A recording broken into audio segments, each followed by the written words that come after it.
we've thought about this idea a little bit.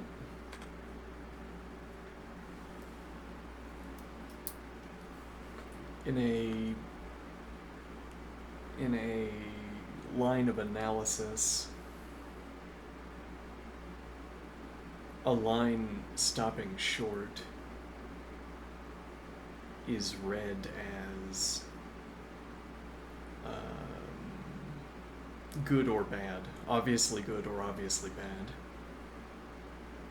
And yeah, I mean, you could say obviously good for white or obviously good for black instead of using the word bad. Since we're probably going to want a distinction between black and white later anyway, we might as well encode that into the struct, as it were, as opposed to encoding bad, an independent term from good.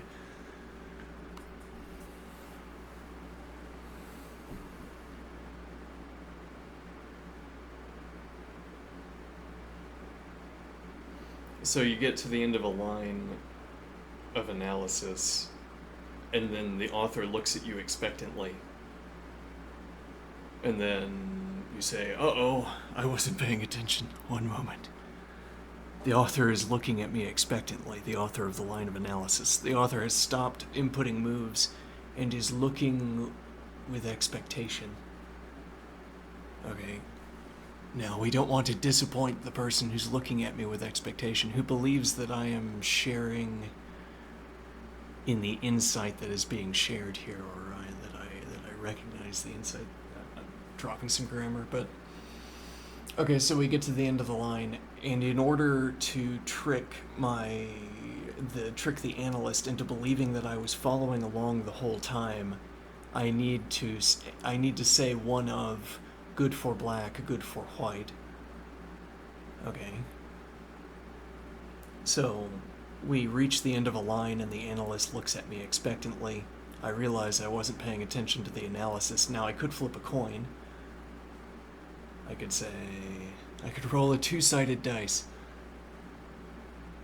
Die, whatever. I could roll a two-sided dice. Am I misusing the plural, or am I speaking with a different object than you anticipate, or a different context than you anticipate? A dice. An instance of a category of dice in a grammatical environment where we talk more about categories of dice than individual pieces. A dice.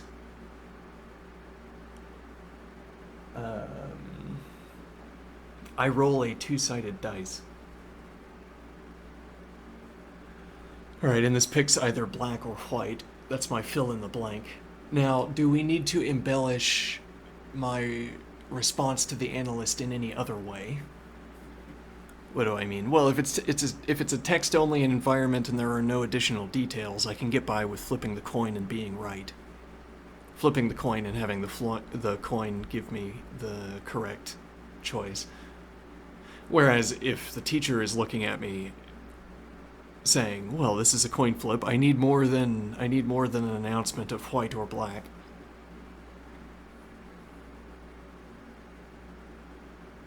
I need facial expressions.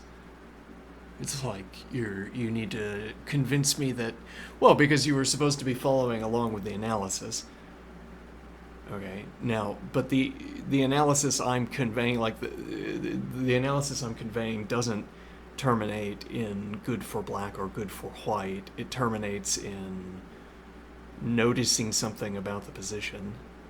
Now, though, when you notice that something about the position, you'll want to say either good for white or good for black.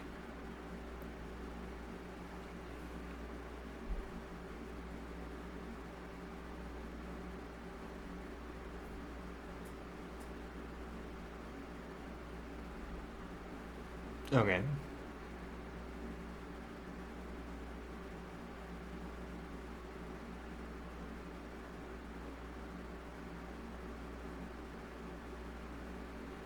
Now, so you need to respond to this juncture in such a way that we can carry the lesson forward. Now, again, if all there was a response of good for white or good for black, we would have to have tailored our mode of communication to such a limited bandwidth. You pass a bit, it says good for black or good for white. Okay, if you're following along with the interpretation, if you're following along with the analysis, what I'm trying to convey with it, then you will get the answer correct. You'll get good for white or good for black when it is so.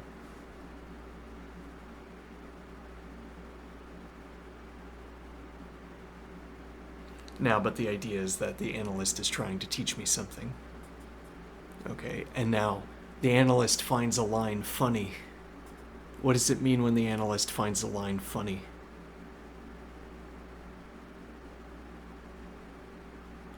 Maybe it means that in addition to saying good for white, I should also smile. Or laugh. And that would be embellishing my response. So in addition to getting the correct answer, I need to carry the story forward of us in a teaching session, us in a learning something together, or us in the relationship you are currently establishing between us of you showing me something and me recognizing what you're showing me. Whatever that game is, it's satisfied by various facial expressions at critical junctures alongside various spoken words.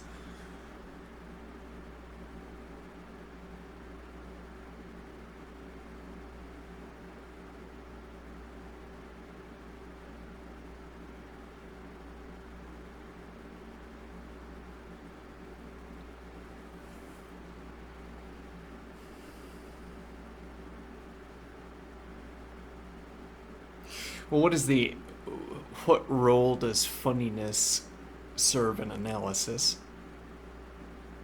This is a funny line. Why is it funny?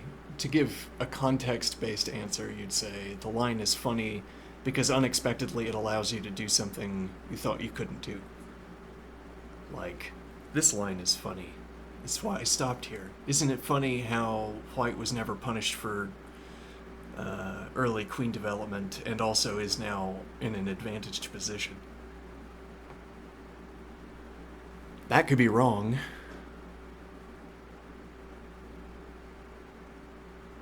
But you understand what it would mean for the line to be funny, I think.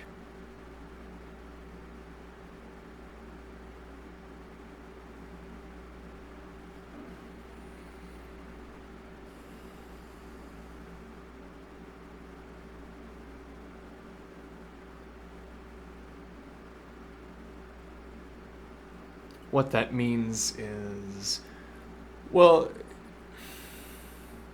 it's like what the analyst expects. The analyst present a the analyst presents a funny line, and the analyst expects you to laugh.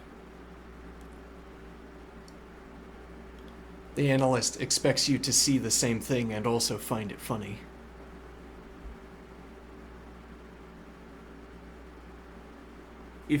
If we arrive together and you don't find it funny,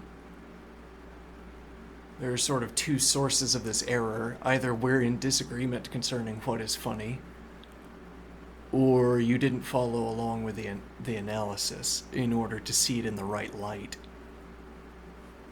to decide whether it fell on the funny scale or not, or how it fell on the funny scale with me according to the same interpretation.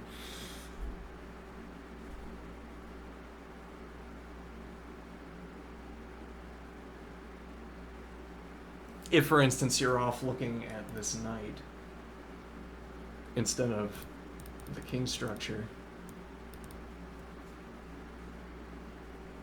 then when I say, isn't that funny, you'd say, the knight on b8, is the knight on b8 funny? No. But if you have followed along with the analysis, you're looking at the same thing I am. Well, and part of the point of making this line, of continuing in this way, is not to assert... I'm not trying to assert that rook f1 is correct.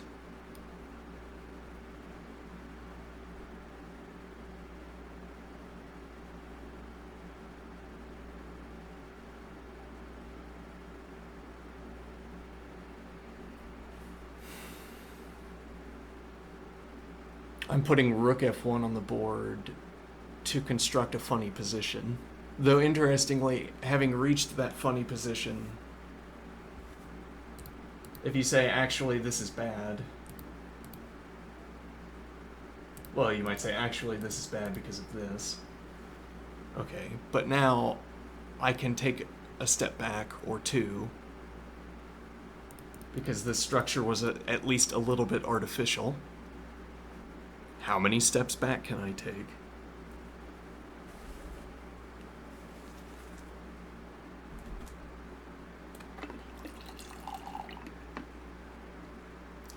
This is like a recasting of the ideal, like the diagram position. In a way. The point is that if I have this structure, if I'm in a position to construct this diagram, well, then I'm some number of tempi away from making it. I don't have it yet, and I would need to expend more tempi to make it. Okay, so if I was in this position, for instance, I'd have to spend rook d1, but then I might not want to play rook d1. Okay. But then maybe my last move was not rook d1. You can't tell from this position, though it can't have been a light squared bishop move. And it can't really have been a knight move either unless... Well, no, yeah, it can have been, because the knight can hang out on h3 before passing through to f2. And then dark squared bishop and this rook are more complicated because the dark squared bishop has to have played through to d2 first before the rook could get to d1. Okay, so now the point is I have numerous ways of... I have an enumerated collection of ways that I can reverse this position in a more favorable way. Like, if I thought it was more favorable to have a rook on one of these three files, then I guess we hope that it was the rook that came here last. And it was, because now, from this diagrammatic position I can construct, I can take a step back, some number, however many tempi, to change the status of these pieces. Now again, not the light squared bishop, and it's not just because the bishop is on e2, I am thinking. I mean that the bishop doesn't have other... Well, I mean the bishop would have to have stayed on f1 until using this diagonal is the only alternative. Can't have passed through to d3, or else the bishop exited the pawn chain before all of this began, but as a rule I don't do that, so...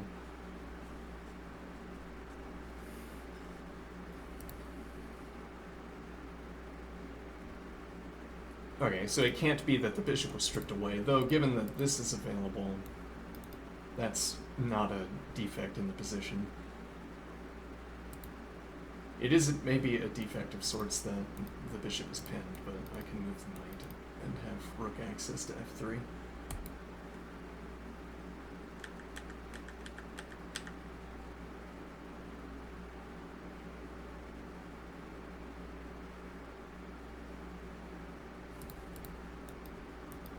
Keep this avenue open for the bishop and then have these three files for the rook. Makes sense, we get heavy piece support for these two squares.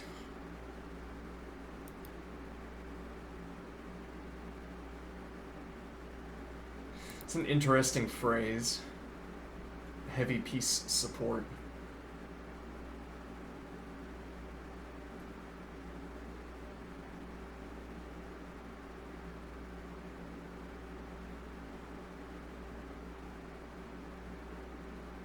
What do I mean? An odd phrase. So here, I'm pointing out that the king can cover these two squares.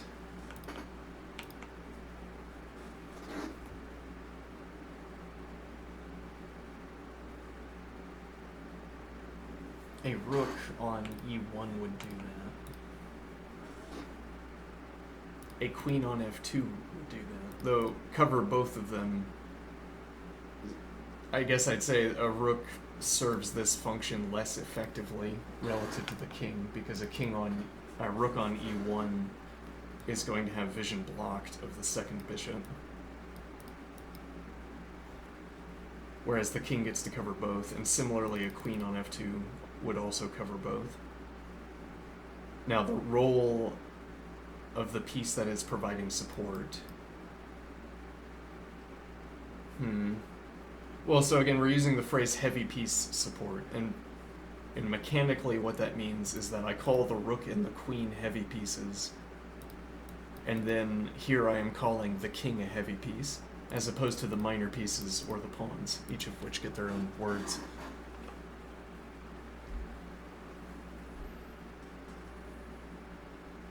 Now, when I say heavy piece support, that too can be enumerated.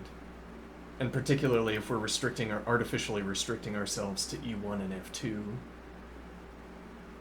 fewer points to enumerate. Okay, so when I say heavy piece support, it can be a rook on e1, or it can be a queen on f2, and by some kind of extension, it can be a king on f2.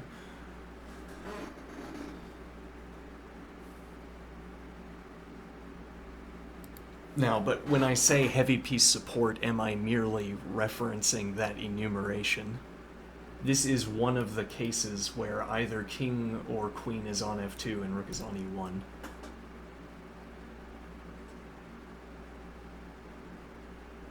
To be sure, it is the case where the king is on f2, and therefore one of the cases of the union of rook on e1, king on f2, and queen on f2.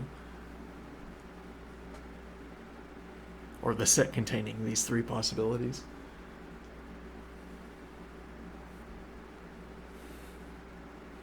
Now, in a different case, if I use the phrase heavy piece support, let's say heavy piece pressure against g7.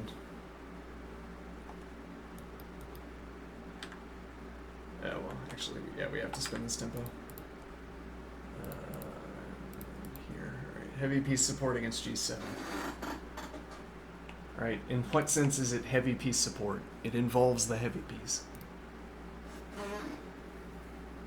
And so now this heavy piece operator, it takes an argument that's either support or pressure, apparently. Okay. Now, in the same way, minor piece is an operator that takes the argument of pressure or support.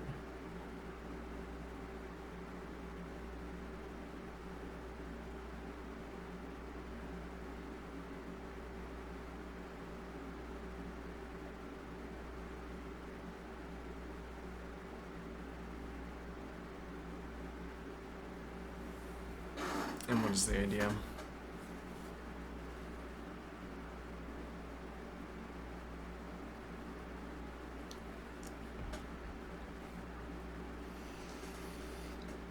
There are regularities baked into the phrase heavy piece pressure.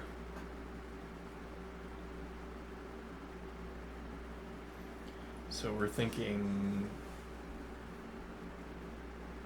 if my phrase heavy piece pressure describes a case where the rook is applying pressure, oftentimes, and we can restrict ourselves to the cases of this is happening downrange.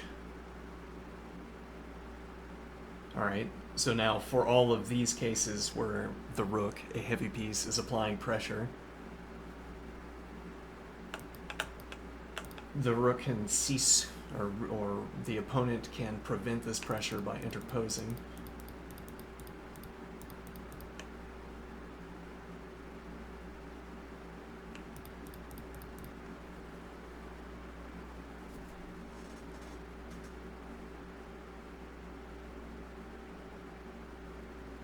What is the point of this observation?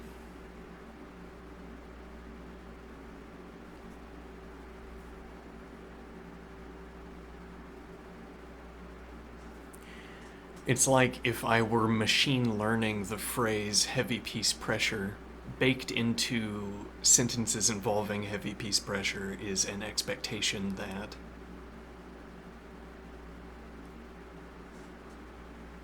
that the pressure could be interposed against. I don't think this. Well, so I think now we can go back to this better example, which is the king. Okay, when I say king support for e3, if I say queen support for e3, or if I say rook support for e3, well, again, we can enumerate the cases. So when I say rook support for e3 in a given board state, that's going to, well, let me think here. In a given board state, rook support for e3 would be a particular arrangement of pieces. It could be the rook on e1 or e2.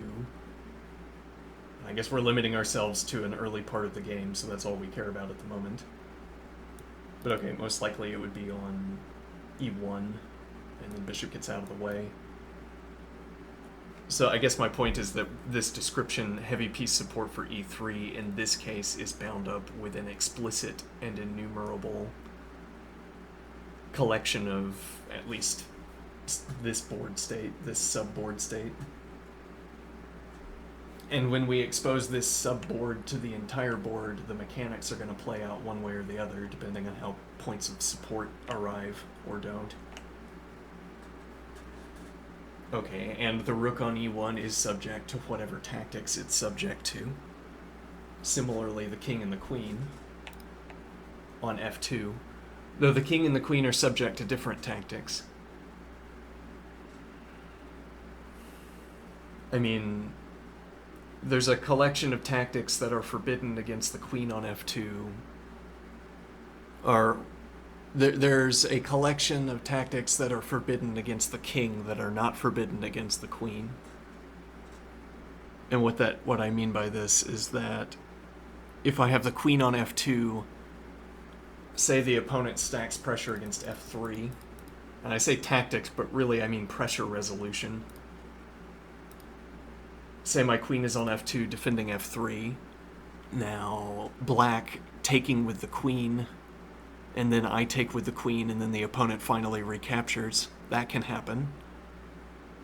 But the opponent can't take this with the king if my king is defending it. It would have to be some other piece.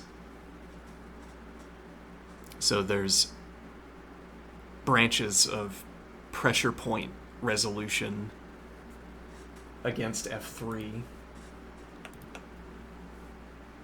that exist when a queen is on f2 but don't exist when the king is on f2. Okay. Whereas again, if it's a rook on e1, now black isn't going to take with the queen, would be taking with the rook.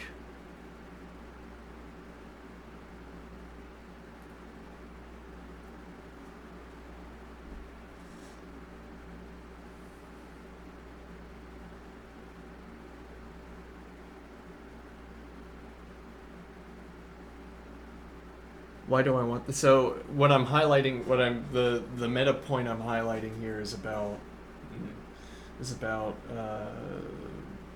this phrase heavy piece support on f2, or heavy piece support. There's a categorization we have which is heavy versus light, or heavy versus minor. Okay, the heavy piece is a category that captures queen, rook, and sometimes king. And then the minor piece is a category that captures knight and bishop. Okay, but what commonality holds between all of the heavy pieces that makes me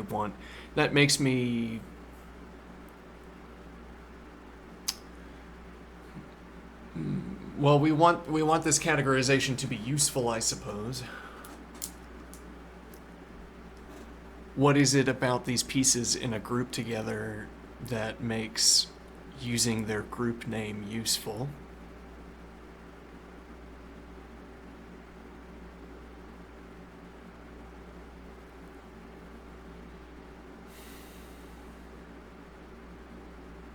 That makes using their group name useful. Why would I What benefit do I gain saying heavy piece support over saying king support specifically? If it turned out that all heavy piece encounters could be evaluated in the same way, at the end of every heavy piece encounter, I know a description obtains. Okay, then when I say heavy piece support, I am implicitly observing that there's some additional characteristic the position holds. The one that necessarily follows from having heavy piece support. Okay, but that doesn't seem to be the case. There's no universal property. Well, I don't know. We'd have to look for it. We don't have one yet, maybe. But what is a property between the three pieces that makes it useful to group them together?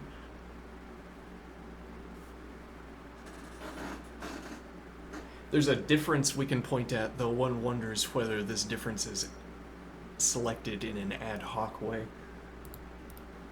A heavy piece can cover two adjacent squares, but minor pieces can't do that.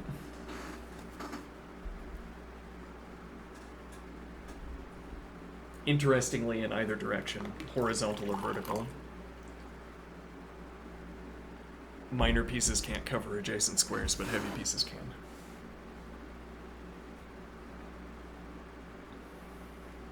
And that's what makes me think a rook on e1 is like a king on f2 or a queen on f2. Whereas what would convince me that they are different, tactics playing out in an unexpected way would convince me that they are different.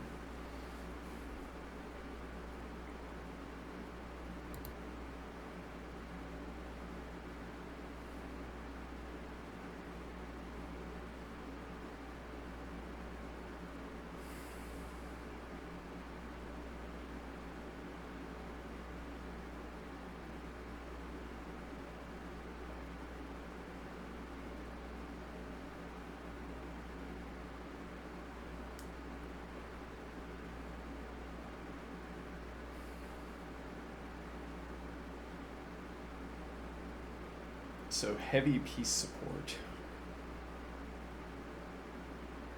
Well, and there's another, this was hinted at with the talking about which pressure resolution sequences can arise. If I say minor piece support, implicit in that is that a heavy piece response might not work. I mean that there's a relative, there's a trade ordering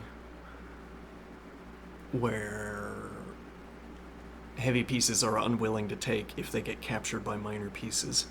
That's not universally true. Tactics upend most of these rules, but heavy pieces are unwilling to capture if they are capturable by minor pieces. Whereas minor pieces can be willing to capture if they are then capturable by minor pieces. So if nothing else, minor piece support, particularly in the early game, is going to be accompanied with less fear, as it were. Less panic. Oh, minor piece support for a pawn. Makes sense, it's in the opening. Now if you're all the time saying, yes, heavy piece pressure down the open file on the king side, then these invocations of heavy piece support and the implicit lack of recapturability or the implicit disadvantage in pressure resolution against minor pieces is alarming.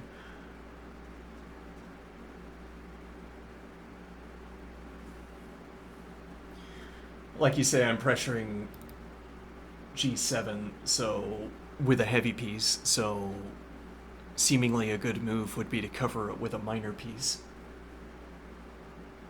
And now white's rook is at a disadvantage against black's minor piece.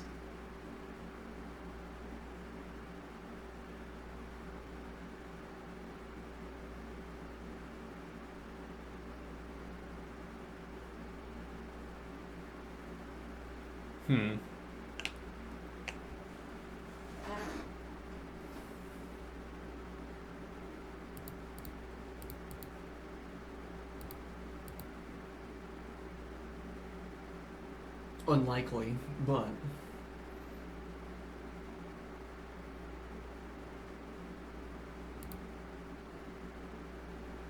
yeah, this also denies.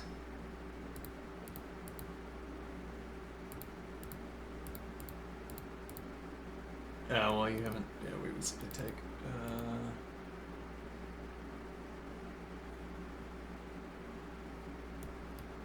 Yeah, other than we don't have knight through to g4.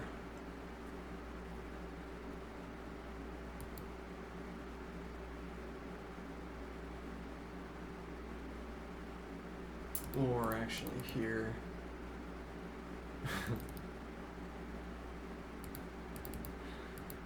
If, let's see.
Hmm.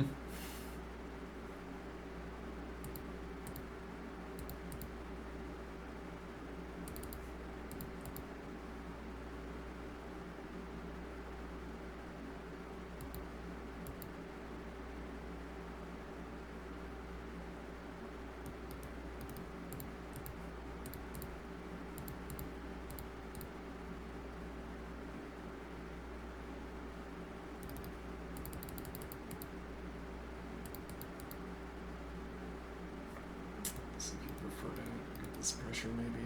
No, this advance. Yeah, it's difficult to support.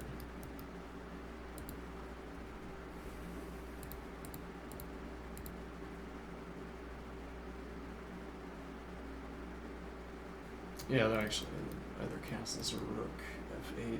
Possibly rook f8 because simply knight out. And you haven't committed any of the pawns on your for your king structure yet.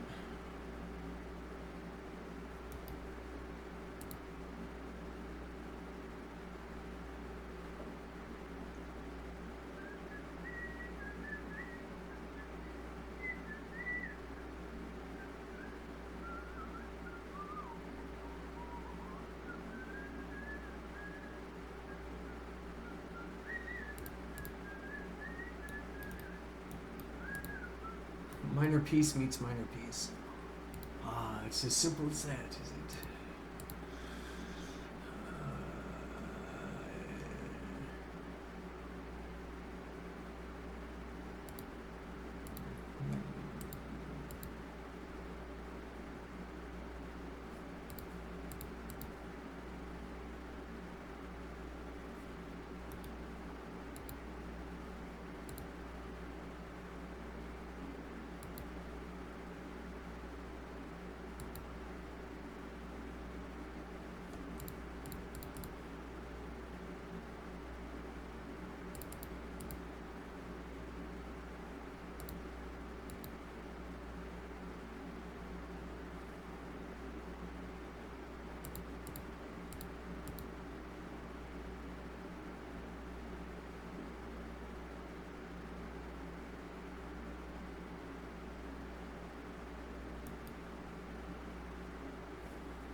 Yeah, they know.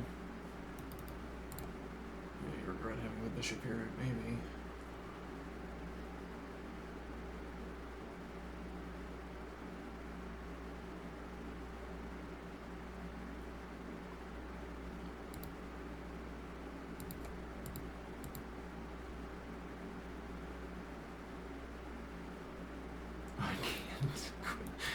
can't quite make it. I'm one tempo off.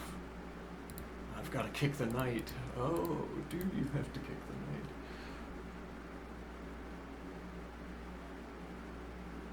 the knight? This hangs the pawn, unfortunately. We'd have to be able to play this first.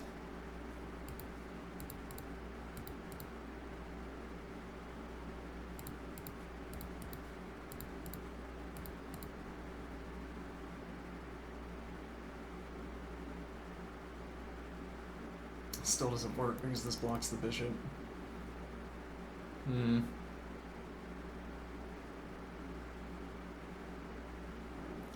I think there's another point here. It's related, it might be a re-articulation of that earlier point, which is that if I can write a symbol in a medium, I must have some specifiable capacity to leave deposits in a medium.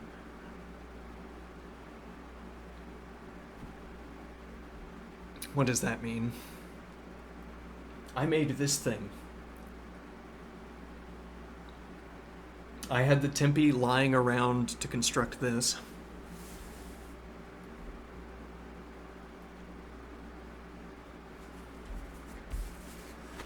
This is bad. Oh. Yes, well, it's losing. Maybe. Maybe not. And losing is bad, I have heard.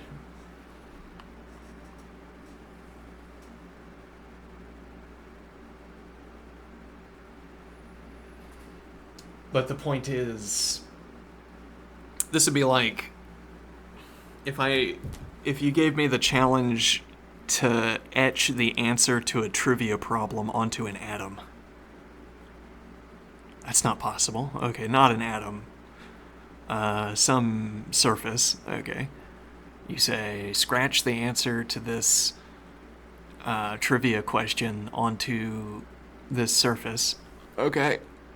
And I etch an answer onto the surface, and you read it, and you say, that was not the correct answer.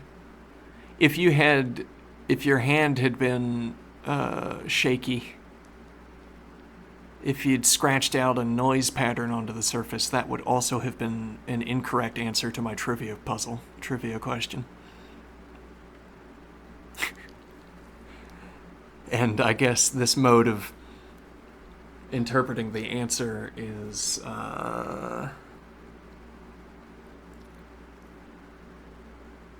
unconcerned with whether I was able to render an answer.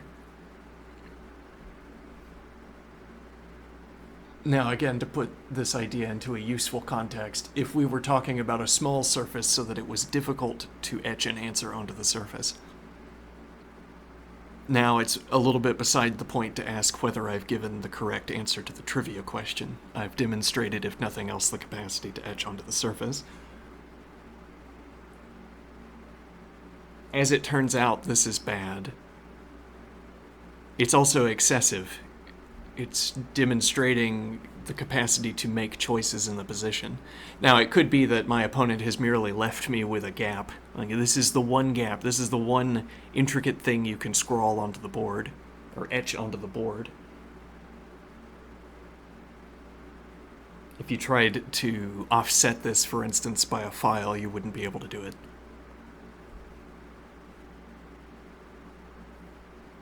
There being a kind of, well, as if black has created a ridged valley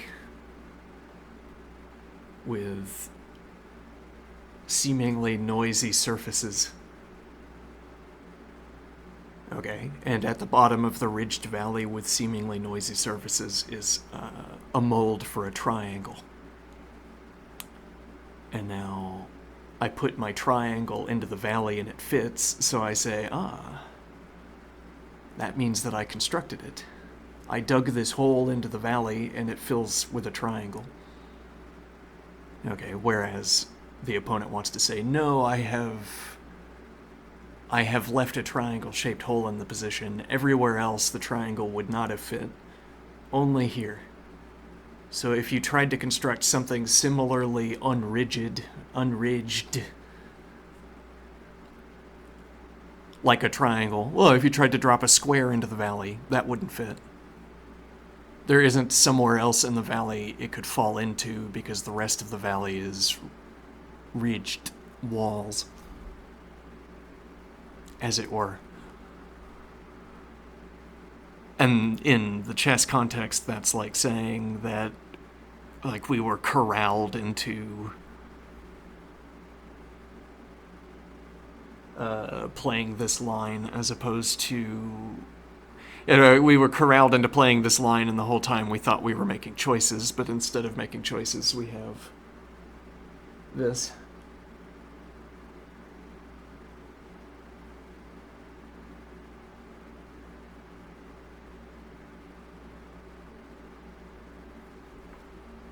Okay, now, putting aside that edge case, what we're talking about here is some of these pieces are already in the right position. If you see my point. Some of these pieces are where they want to be. Or rather, if you picked apart this position and repositioned pieces into their ideal squares, some of them are already in the correct position. Okay, but also we had to expend excess tempi leading up to this position in order to bring it about. So some of the pieces where you don't want them to be would not be there in the line leading up to this, or you could choose not to put them there in leading up to this position. So the idea is that if we were performing analysis, you could stop a line on this position. This is a way of saying good, like good for white, but the way it is a way of saying good for white. How is it a way of saying it's good for white? By making, we recognize that this is a statement good for white because, well, and putting a side point that we always have to bring back in, this might be bad for white, as in the engine evaluation might be bad. Nevertheless, this would be a good diagram to represent. Or, I mean, we could have... Well, no, knight on h3, but also, yeah, we cheated to get here. A little bit.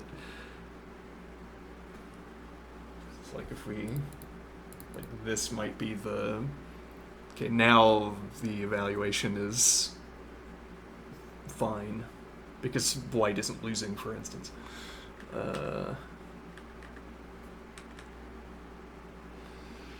Okay, so, but this turns into a symbol for...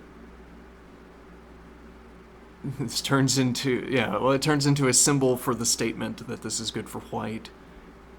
Because in order to have constructed such a symbol, you had to have had an excessive amount of control over the development, the unfolding of the position.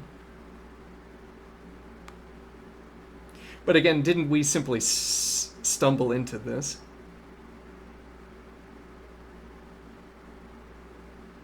What do I mean? I mean, it's like we're relying on the geometry here. Like, in the etching example, we're saying... let me think here. Isn't it difficult to make this shape? Doesn't it require an excess degree of control? Does it? I mean, that wouldn't be... that would require knowing the mechanics of chess. I mean, whether this is difficult to bring about intentionally or not would depend on the rules of chess. Maybe this... It could turn out in a different chess if these pieces were replaced with fairy pieces with different rule sets. This structure could be something that simply falls out of every opening. Like, the only good way to play the game forces you to construct this.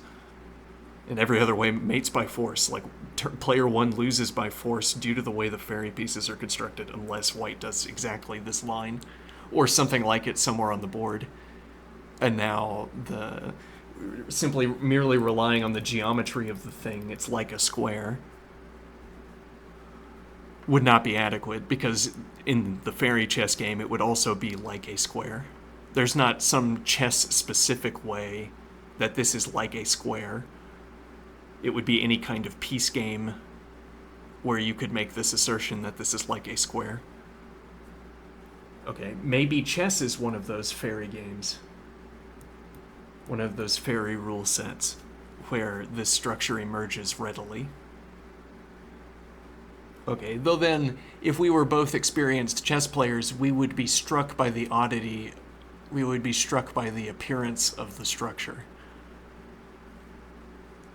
Having watched a lot of chess, this would be an oddity to see on the board. You would be struck by it. A player walking by would stop and make a facial expression. What?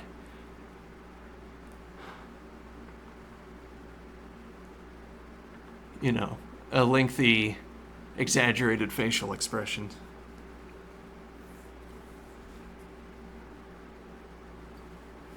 Okay, but that's also what we need for this to serve as a symbol. We need surprise. Wow. How did that structure come out of nowhere like that? Anyway, it's not legal, but we're trying for it. Let's see.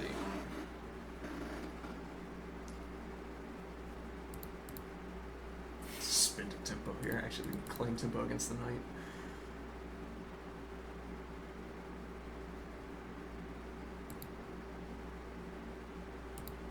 Try to bring the piece in, though we could still play here.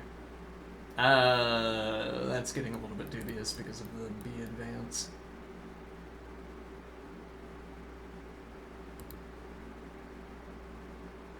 This also doesn't help us because we have to have... Yes, this specifically denies knight g5. If instead you cast queenside here, knight g5, but we can't because of the pressure. We have to get the king support first.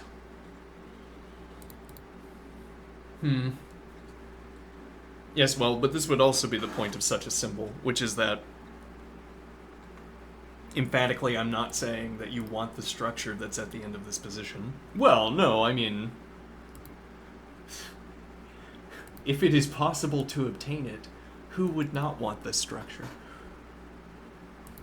But that's not to say that that is... It's not to say that this is a line that would emerge, or that you would choose to bring this about, taking back a tempo or two.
This barely makes it, though it does make it, because you, prior to playing this knight out, you can't get the rook involved, and then playing the other knight out doesn't work.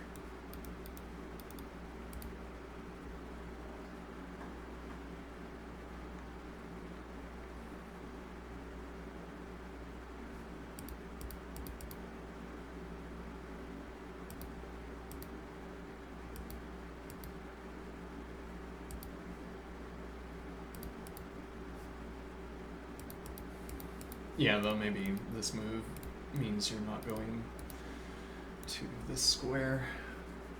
Not sure where you're going then. You can go here immediately, though all that changes is whether I have the B advance in or not, which was not relevant to any of our other considerations.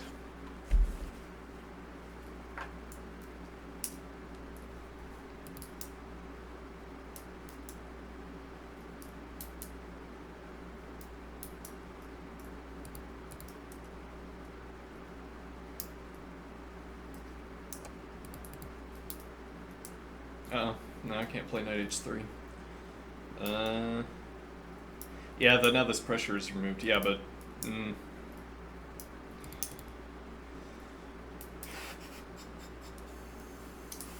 Yeah, you have the 1 point of pressure and you can't get the knight. You could go here. Interesting.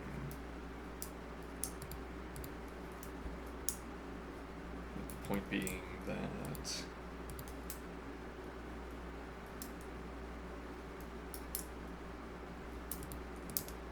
Though I still don't have knight h3.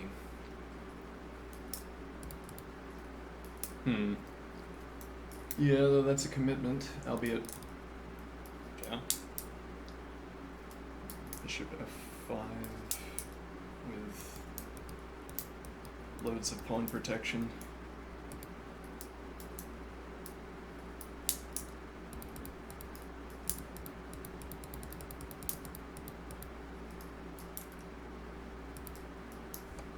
Perhaps forbidding this advance. Well, you don't have to trade queens, which will make our position a little bit more awkward. Though, how much more awkward our position gets, I don't know. This is with check. Yeah, though now you're giving up pressure.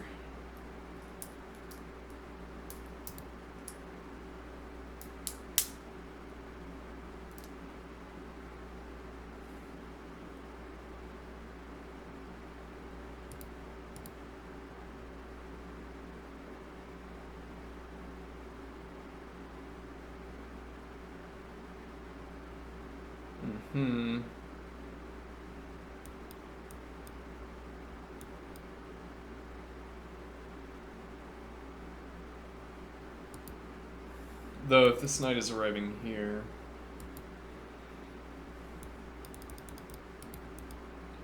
Queen f2 instead. Yeah, getting off the file might not be required, though. Desirable, perhaps.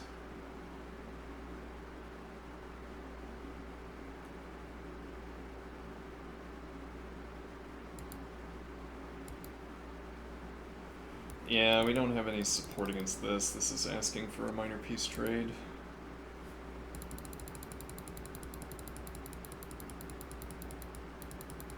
Bad phrasing.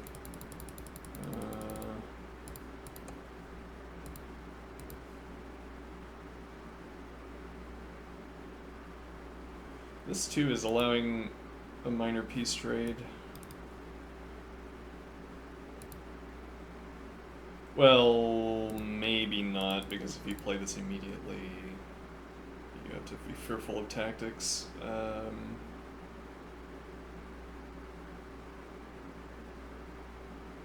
might not be the case. Like here, you can't interpose the queen. If you drop back, yeah, my knight's maybe in an awkward position. Maybe going to c3 to pass forward to e4.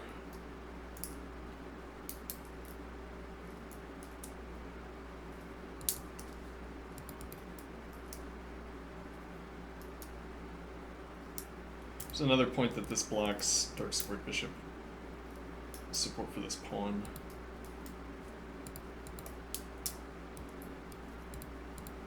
Yeah, and I don't want to capture here.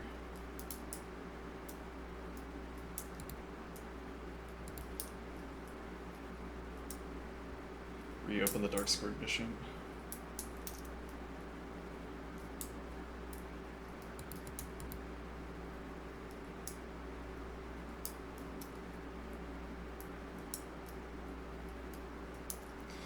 Well, this knight could be going to e2. You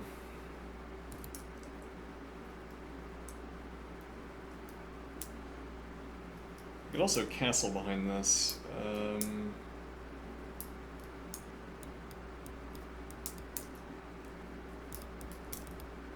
Two heavy pieces looking at the f file, and only the king defending h2.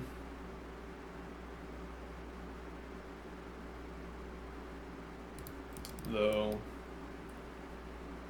And then the two heavy pieces looking at the pawn, and these are the two knight squares from which you could target h2. Then otherwise it's dark squared bishop, but the diagonal is blocked. With bishop support through the pawn.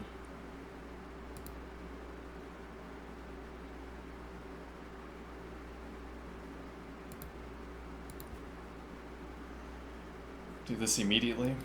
Try to rush g3.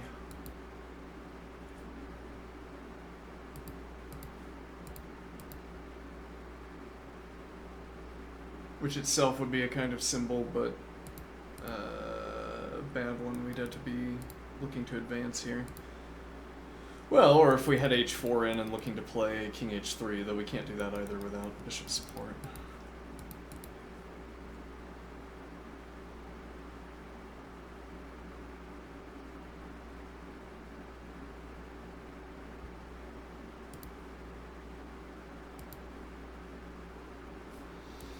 Rook looking at this pawn.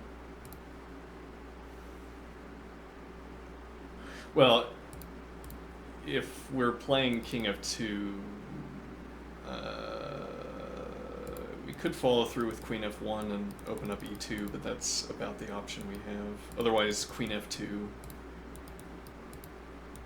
opening up knight e2.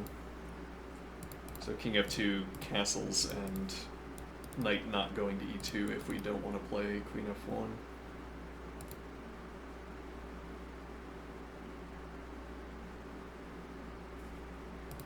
Yeah, that's immediately unpleasant. This allows a trade, unless, yeah.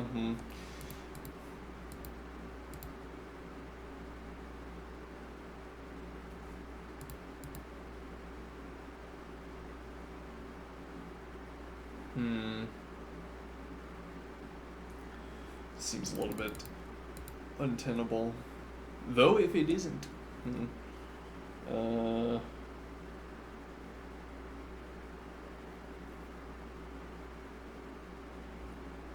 Yeah, this bishop out. The same is true if my queen is here. Not quite, because we could make the d4 advance, though now I've turned my queen into an alfill.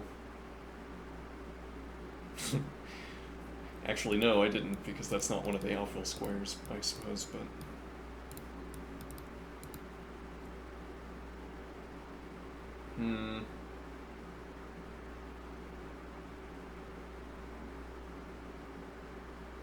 And we don't have support for the b4 advance either.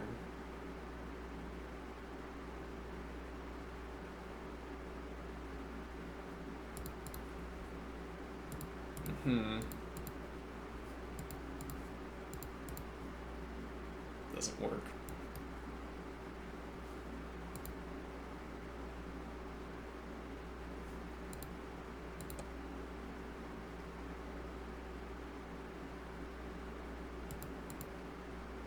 Yep.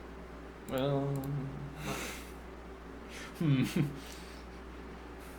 Interesting. Let's see, still no trade. Quite notably a point of material. It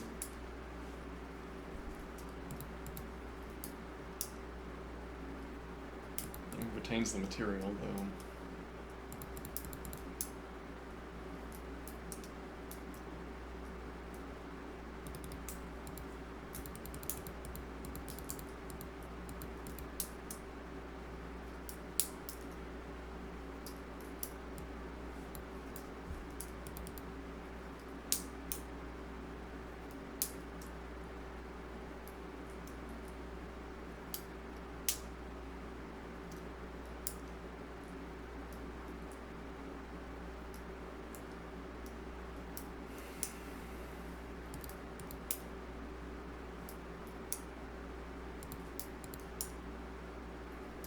still pinned.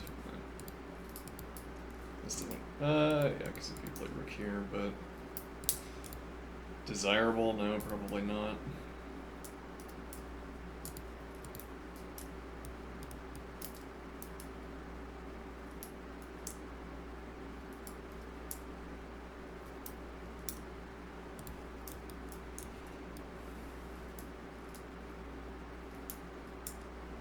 Still up a point of material. Plausibly have better development options.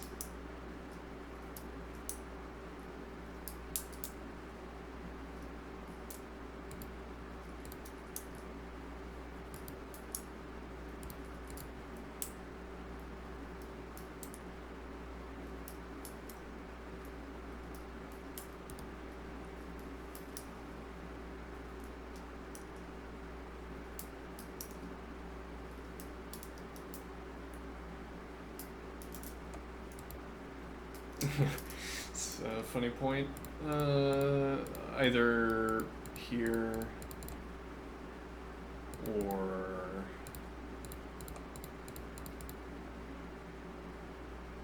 no, it doesn't work. Queen may be awkward on e2.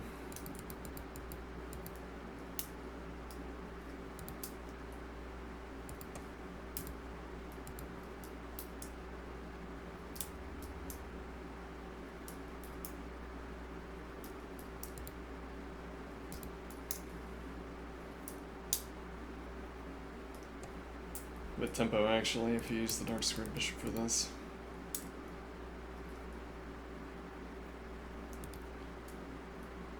And this is the square where you would leverage the pin, but what piece is going to arrive here?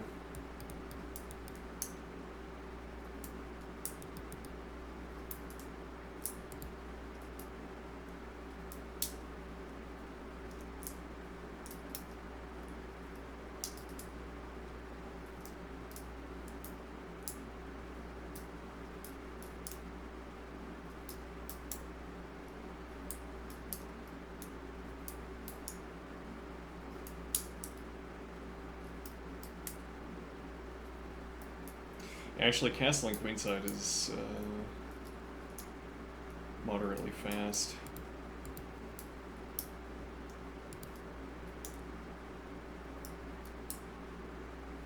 Yeah, I guess we probably want to keep bishop eyes on this. Yeah, if actually that's an argument against queen g2. We're now passing, so it depends on what we want this knight to do. Though, yeah, we either commit the tempo to allow ourselves the two-move operation to get the knight to g2, or we don't commit the queen tempo, and we could still do that. We would end up denying the queen access. But also, we're trying to keep open both knight f2, which forbids queen g2, and queen f2. If I play queen g2 first, then knight f2 is available without blocking the queen.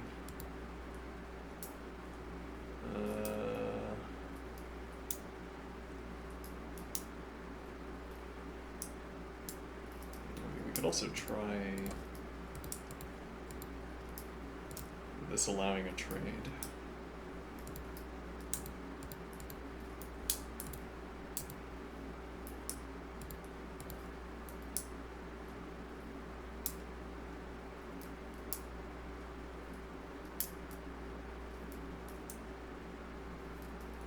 Plausibly advantageous.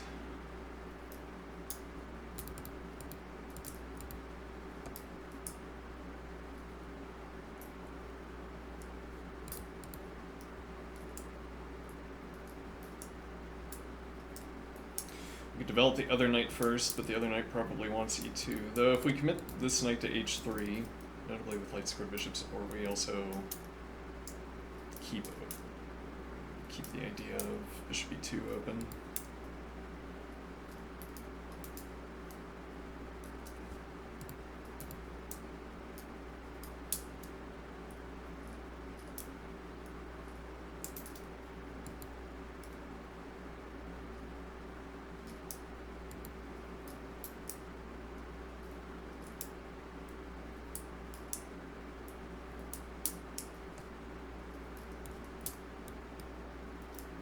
check, or some tactical consequence.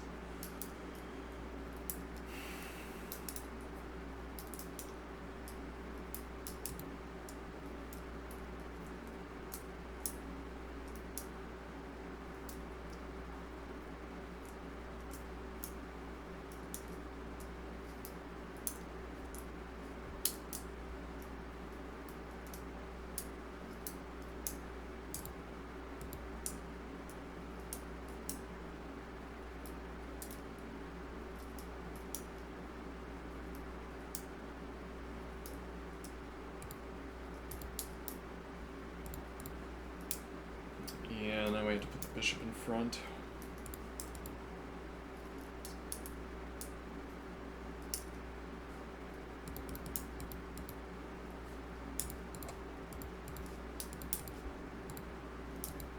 Awkward to use the rook to do this when you have the open F file, but showing that it's a threat, or checking whether it's a threat or not.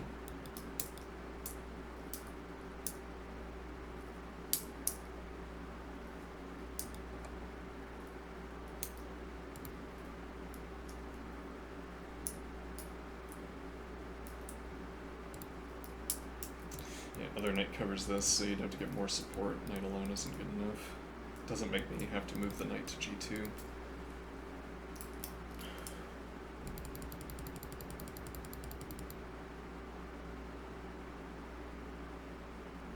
It's also bishop back to d1 and rather back to e1 instead. Gain access to this diagonal, and also keep access to this diagonal.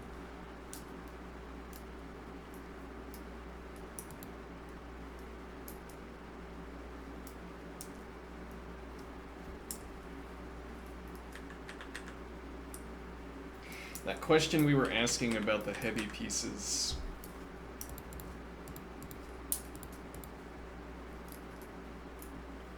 A comparable question here.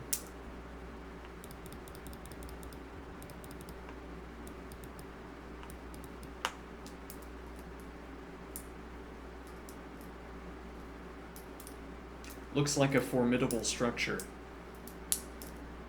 Okay, but does it? I mean, if you only look at the lit squares and you don't look at the pieces that occupy them, is that a formidable structure in chess? Could you construct a collection of pieces in this structure that was bad? I mean, if nothing else, you could set up a collection of pieces in this arrangement that are in the midst of a losing tactic. And then suppose you don't set it up with a tactic. You could arrange a collection of pieces that were tripping over each other instead of using their using space efficiently. Okay, but the desire is to be able to say, if I have this structure, this must be solid. I want to fill in the symmetrical position. If I have this structure, it must be solid. Or my position must be solid so that we're not tripping over our logic.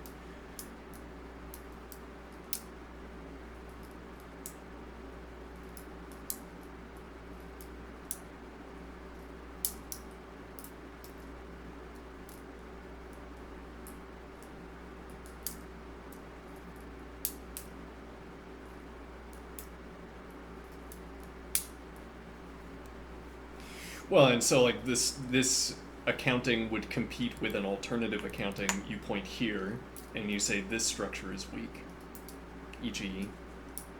referencing the positional manual, the structure is weak because it's doubled pawns. And if you look in the index of the positional manual under double pawns, the entries that are associated with that index position are negative.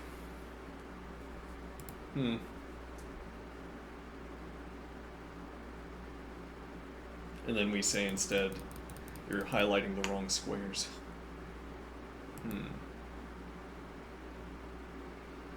Well, because what I want to say is that white has cultivated a growth. White has cultivated a structure. And then with the follow-up claim that I can't say the same thing about black's position. Okay, if the yellow squares were all collapsing, if this was an unstable structure, it wouldn't be meaningful to highlight it and then highlight something in the corresponding camp, or in the highlight something that corresponds to it in the black position. I mean, it wouldn't make sense because suppose I say this is the black structure. Okay, these are the squares I want to highlight. Okay, is that solid? Okay. Now, if I'm comparing the two sides, I'd be saying that black has something I can compare with and white doesn't, because this isn't stable. So I wouldn't be able to make that comparison to begin with.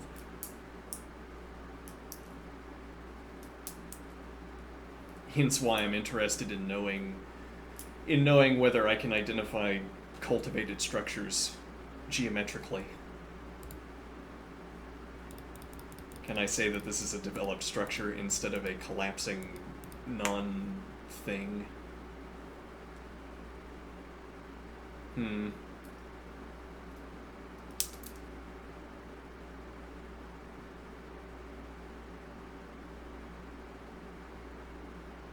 And then, and then the point is to take that geometric intuition and subject it to further tests.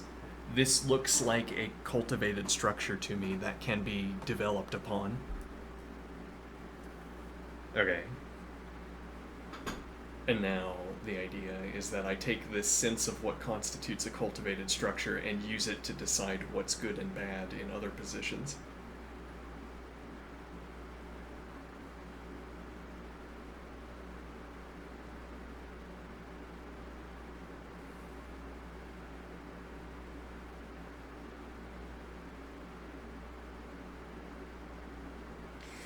Alright, I'll be right back.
So I say a geometric intuition that we're taking back with us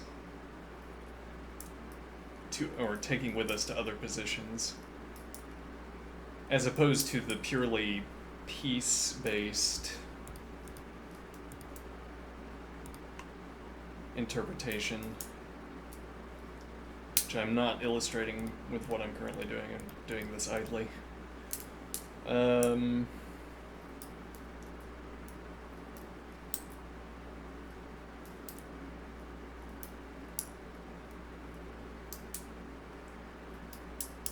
And okay, so the comparison here is a geometric intuition as opposed to well, I mean, I could try to construct this explicitly, and in other openings we would be pointing at a smaller structure. I mean, this would be an uninteresting but maybe sort of inductive base case example. In another opening, we would point at this structure and say this was a structure that Black developed.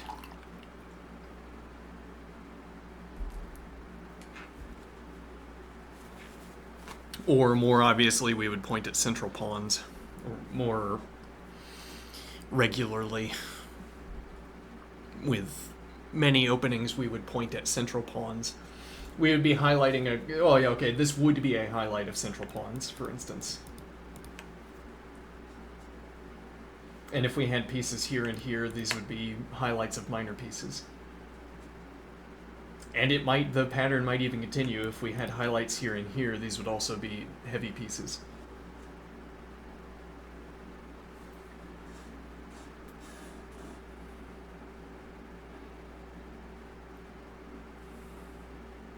Now, in those openings, pieces and pawns have some degree of interchangeability.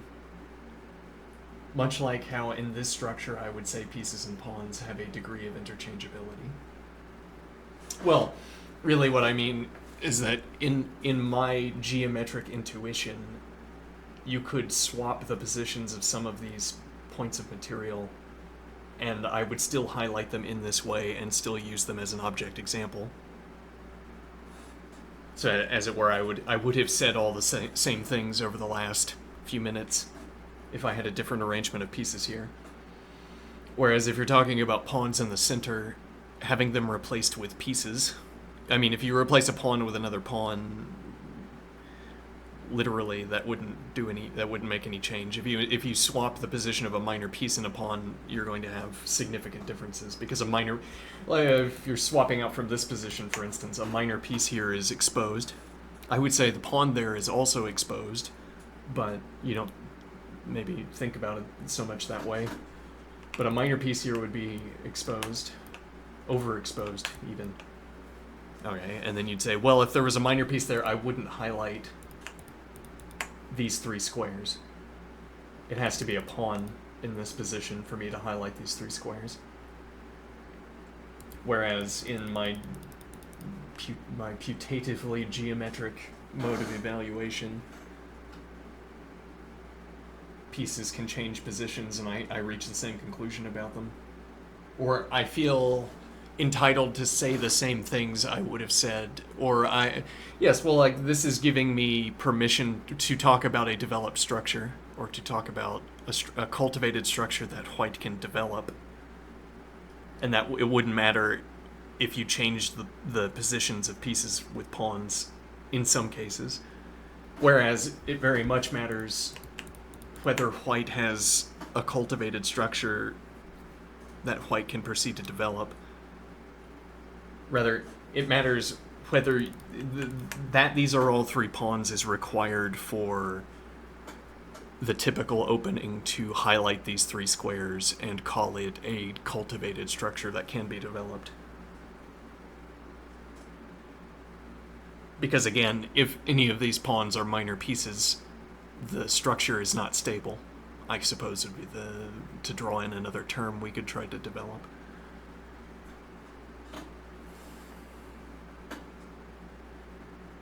Well, because instead of continuing to talk about such a structure where a minor piece takes the place of one of these pawn positions, you wouldn't continue to talk about it because you'd call it losing.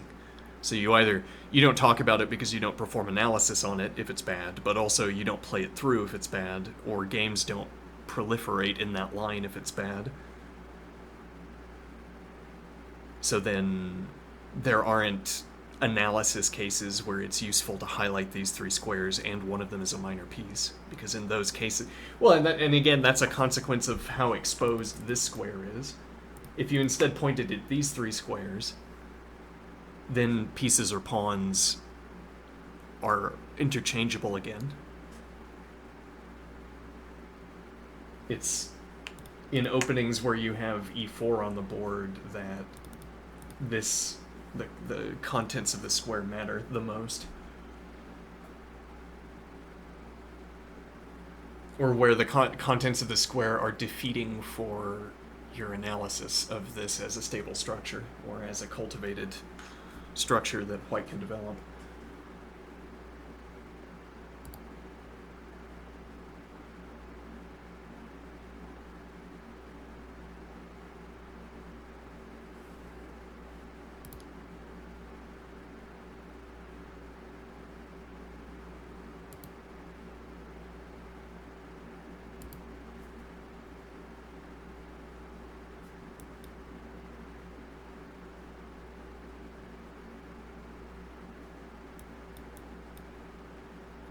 Hmm.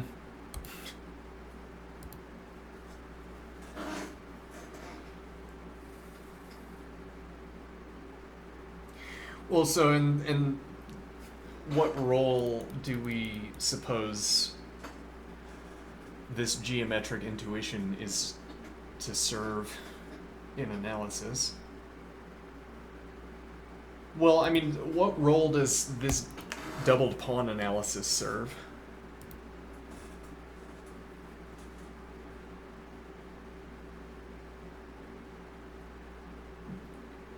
To take extant examples, the role of the doubled pawn observation is that it truncates lines by disqualifying them for analysis. Which is to say, this doubled pawn gets on the board, the use of this highlighting pattern happens, and then people don't analyze the line.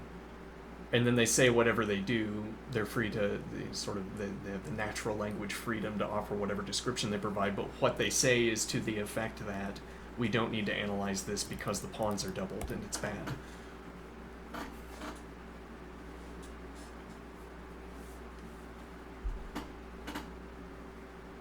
Okay, or in a book that's devoted to pawn openings, there might be more thorough discussion, plausibly to provide a convincing case that doubled pawns are bad. As in some chess books, the book will analyze doubled pawns and reach the conclusion that, and this is why we don't allow doubled pawns, which is another way of saying this line is bad, because white wouldn't pursue this line because it allows doubled pawns or brings about doubled pawns. So it truncates analysis.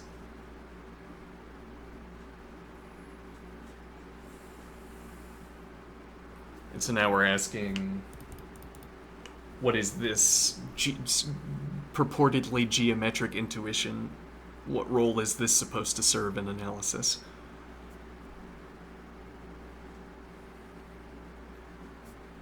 Well, and I'm trying to replace saying doubled pawns, therefore bad. Not because I want to reach a different conclusion, per se. I'm not trying to reach the conclusion that doubled pawns are good. But it's not clear that that observation alone is sufficient to cut off this branch.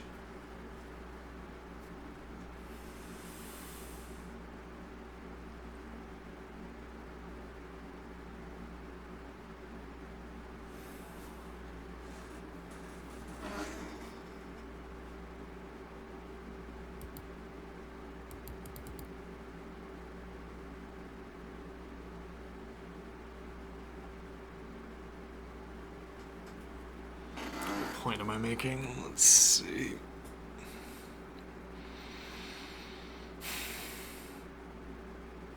So what we want, so what we want is that, okay, we have the doubled pawns, but that's not what we highlighted. We have the doubled pawns, but we've highlighted this.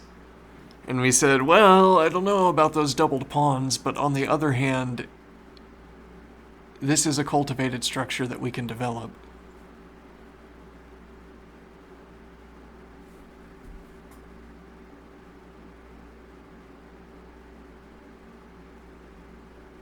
And well, in that regard, doubling pawns on f3 and f4 here is a way of bringing about this. Yes, well, again, it's because we would like this structure regardless of the arrangement of pieces in it. Maybe that's not the case, specifically because there's minor piece exposure to some of these squares. But there are several arrangements of these pieces that we would allow. Though, really, it's a minor piece on f4 is maybe what we would be willing to accept. Okay. And so now our point is that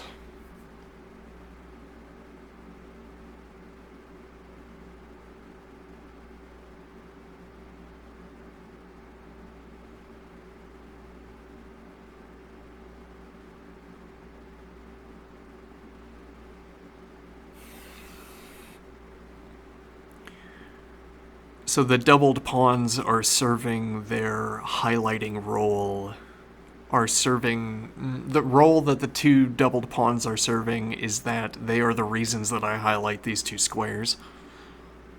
I mean, the squares that they occupy. That gets subsumed into this structural analysis where I don't care what the occupants are of the squares. In fact, if we are going to have this geometric arrangement, it's even best, maybe, that these two squares are pawns. That the pawns are where they are. This might be the best of this kind of geometric construction.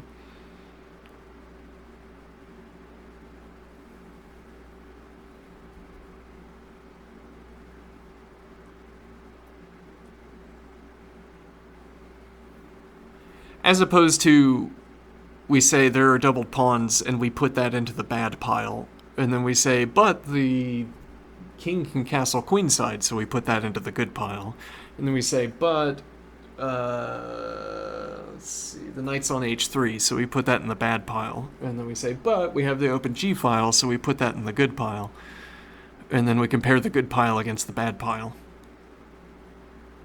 Here, in analysis, what this is trying to do, what this the role we want this geometric intuition to serve, is that we can fold these positional observations under or into structural analysis.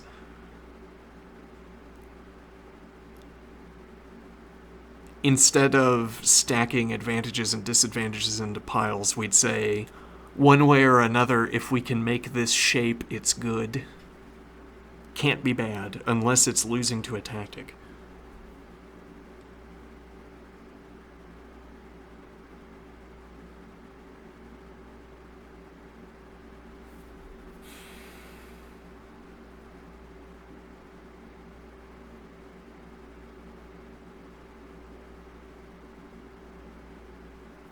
And then if it happens to take doubled pawns to accomplish this, then that's what ends up being there, I guess.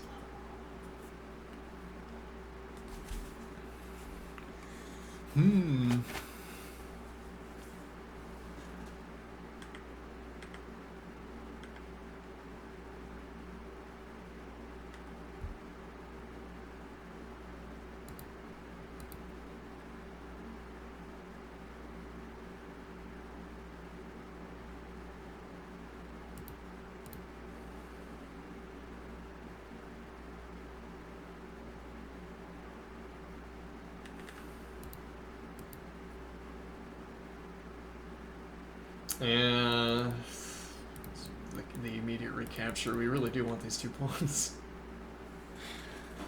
I don't want to distract this backward f3 pawn into the center.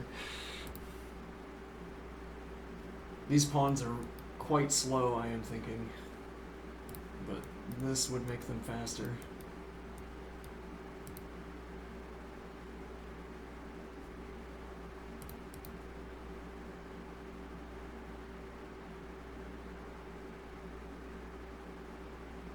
Yeah, but I want my king on e3.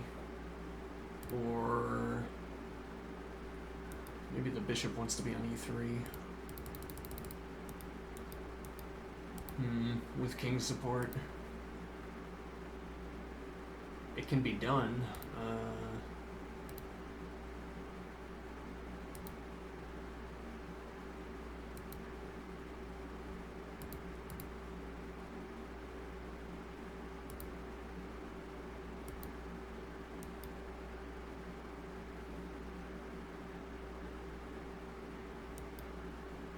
Hmm.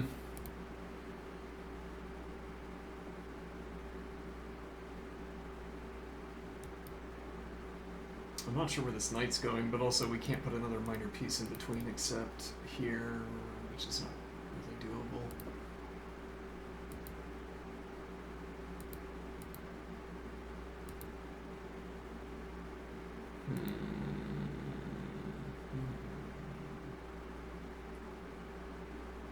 Maybe black keeps this rook on the file with the two isolated pawns and instead plays.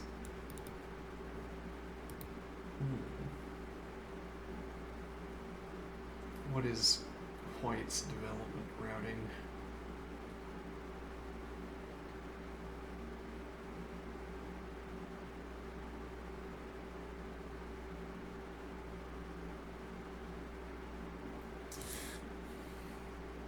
How did the knight get to How did the knight get to e3? Yeah, why did we do that? Well, the alternative of bishop e3 is not desirable. Yeah, I don't think we have to order it like this.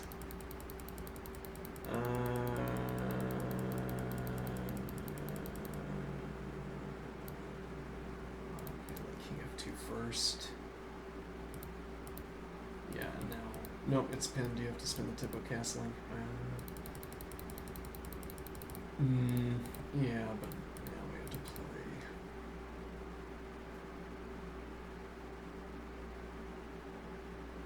Yeah, and I guess we're following through with. And then the claim is that we can get the queen over to b2, and this wasn't a slow routing for the queen. Because one way or the other, the queen has to spend 2 tempi to get to b2, so if we can get these 2 advances in, it wasn't slow. Whereas if we have to go to e1, d2, those were both available from the home square, d3, and out is out.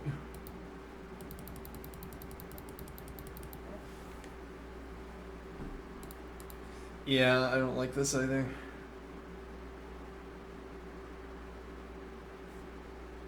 We'd have to be able to drop back. Though I wonder. We have the knight's support. If I drop back, and now you claim this, it's 3 points. No, it's 2 points. You don't have dark squared bishop yet.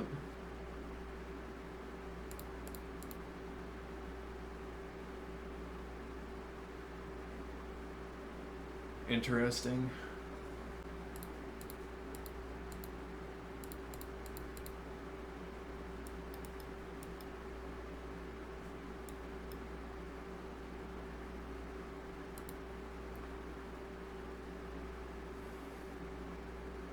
Allows a trade, but also knight f2 is not available. You'd have to play queen d2, which is also an admission of slowness.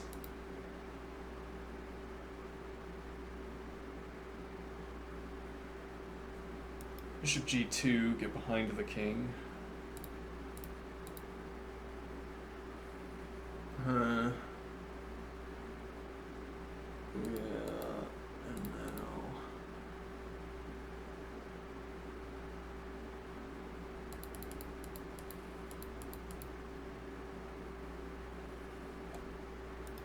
Yeah, maybe we're trying to make that diagonal not matter.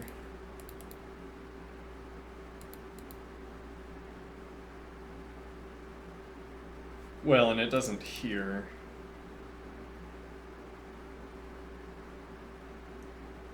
Doesn't matter here, I mean.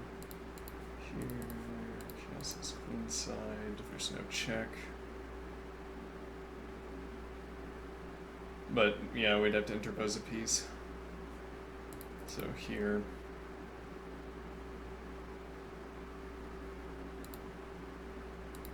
Yeah, which works, but... Well, and also we've cancelled queenside in this case. Bishop back to e1 gets out of the way of the heavy piece. Reestablish the pawn structure. Yeah.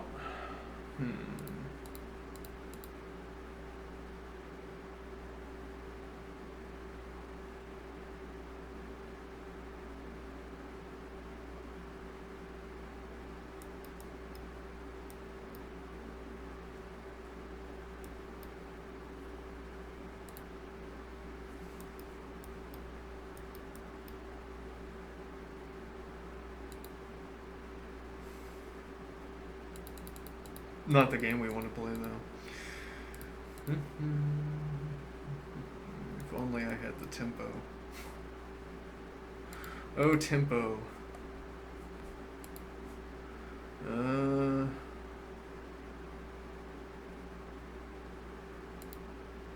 Yeah, I think we need this blocker on the file.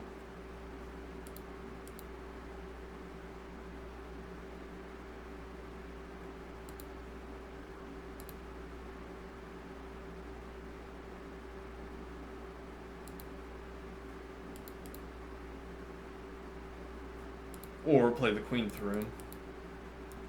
But yeah, occupies 2 knight squares and occupies bishop square also in front on the file.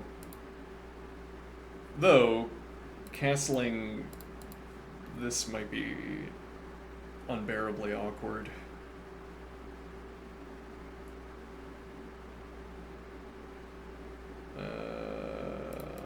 Maybe not, though.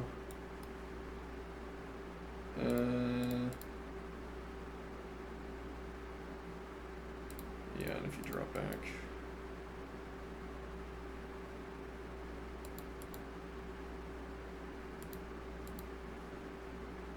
And if you're advancing.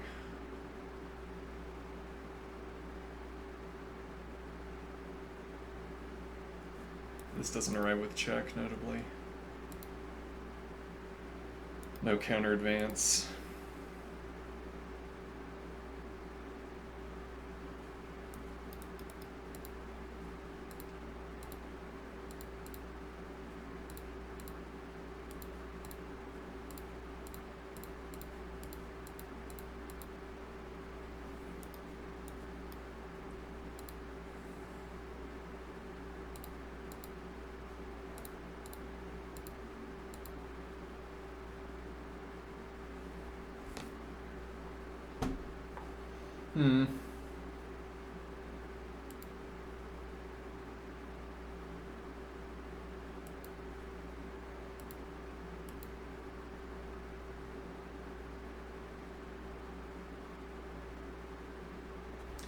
Awkward to keep the material.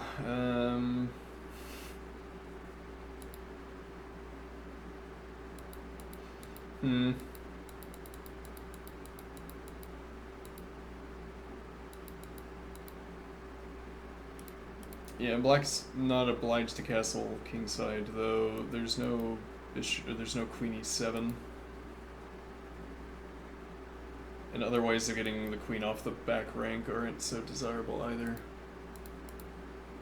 Now blocks bishop from f3 until you can make the follow-up advance. Play this immediately. And then d4 advances. D4 advance opens the bishop back up, but is otherwise unpersuasive.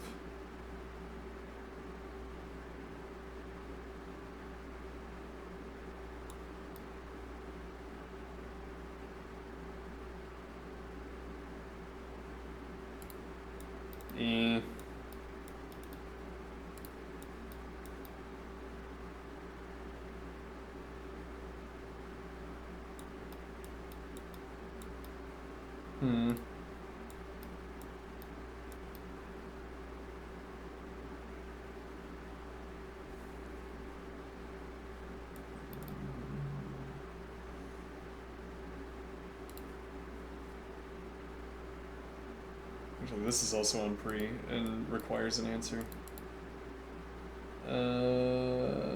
Which would normally be answered by castling, and you don't have knight e8 either.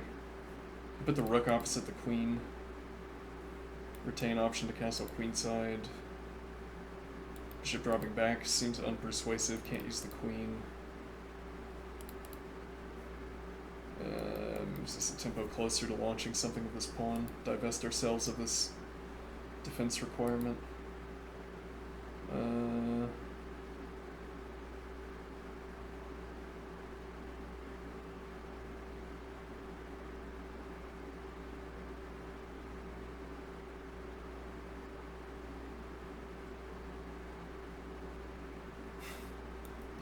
Follow through with knight f2 since no pressure is arriving against this pawn.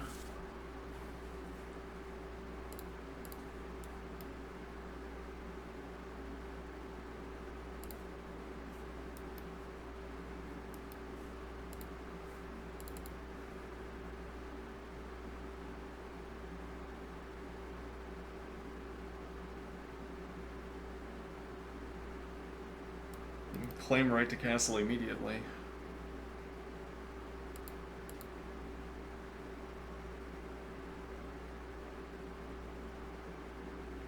Good pawn structure. Just looking to make the advance.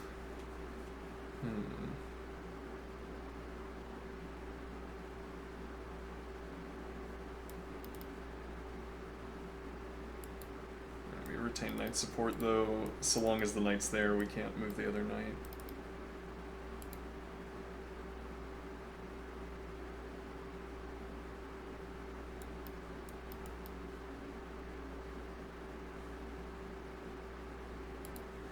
Yeah, well, that's why we would be giddy to see this.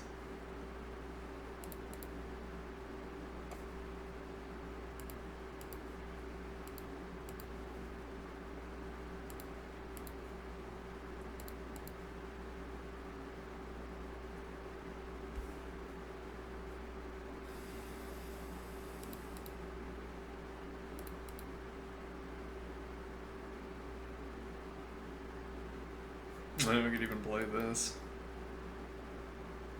Rook c1, king b1.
Winning pressure with tempo as well. And that's been... No, that remains not winning. We keep giving black this bishop point of pressure, I think, but black doesn't have that. There might be some deeper sense in which black does have that point of pressure, but I don't know if that's the case. If so...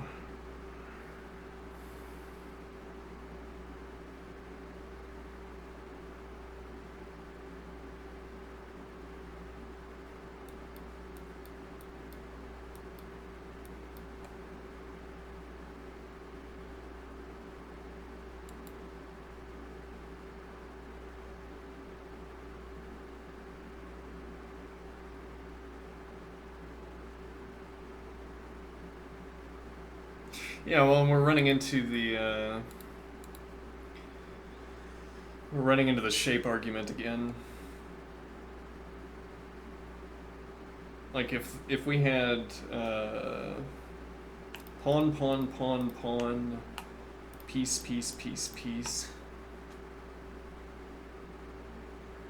which we would have if we merely switched these two out. It's close. And to the extent that the properties of a position are tied into its material composition, closeness of this piece allocation also means, in some regards, closeness of function. Like, these two structures I'm gesturing towards, I guess we could make this,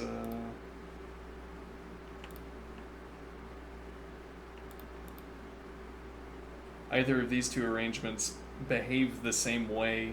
Well, it's like saying if I zoom in over here, and we only look at what happens in this region, then it doesn't matter which of these two arrangements we have. Whether well, it does turn out to matter, but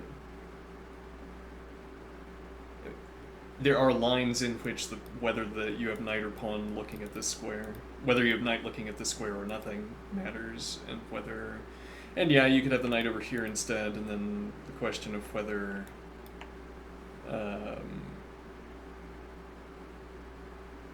knight looking at this square matters. But okay, this idea that we could zoom in. So to say that that these two structures behave similarly between whether the knight is on red or whether it's on blue, which of these two swaps we have. Let me think here, what am I saying?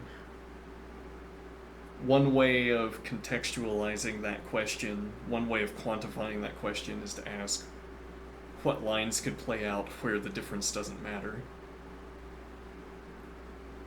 And then even we can make that as sort of fuzzy description as well. What do I mean? Where the difference doesn't matter. If it turns like, so maybe for each line over here, suppose this structure is solid, okay, and for every line that black finds over here to pressure this structure, I see that the knight is persuasive looking at this square. So every time this square becomes relevant, whatever that means, every time this square becomes relevant, the knight looking at it means that white wins. Like, the white's knight pressure is decisive, so black can't choose those lines. Okay, then I look back at the same lines, but now there's a pawn here.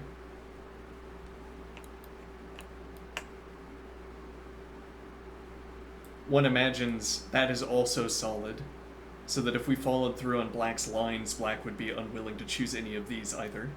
Like, a pawn advances into this square, but this pawn's pressure proves critical.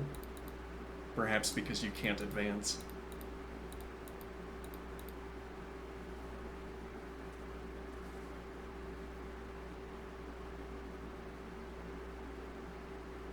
Okay, and that would be a case where you don't have the same reason, you don't have the same verbatim outcome for why black can't win over here. So again, so when I zoom in, I don't have to zoom in like this and say it doesn't matter. It doesn't matter which piece is over there. I can include this square in the zoom, and then it doesn't matter whether this is a pawn or a knight. In either case, the point of pressure matters and is decisive for white. So the point would be that the lines would play out differently, but the lines that are decisive for white would play out differently. Black would choose to avoid those lines for different reasons, but in either case, the contents of this square both matters and is decisive. That would be a case where we further don't care whether this is a knight or a pawn. Like a subset of this zoom-in analysis that we could stack up with this.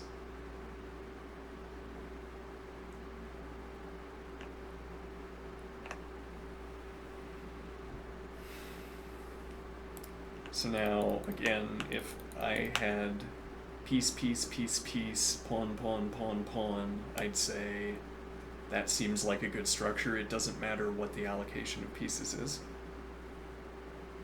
If they were rooks in the center, then I would be looking to advance. If they're minor pieces and they're knights,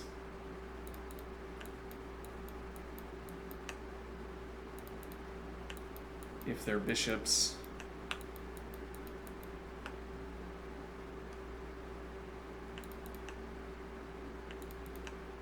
I'm not sure exactly, maybe this. But the point being that the bishops would still be supporting the activity.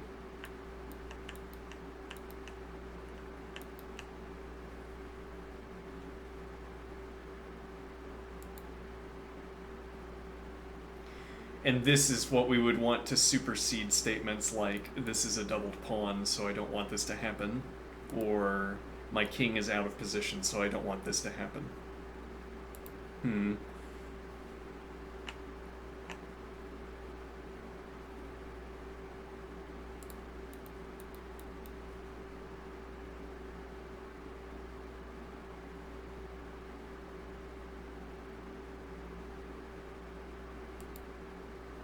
This is hanging though. Yeah. Let's see.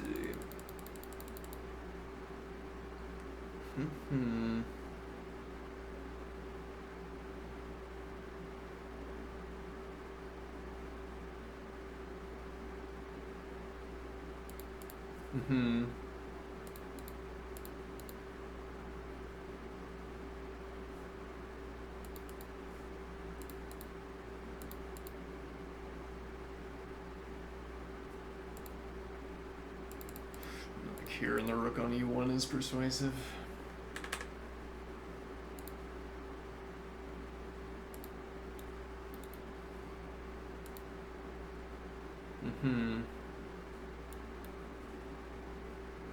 Because here we have the C advance with knight and bishop support, knight and alfil support.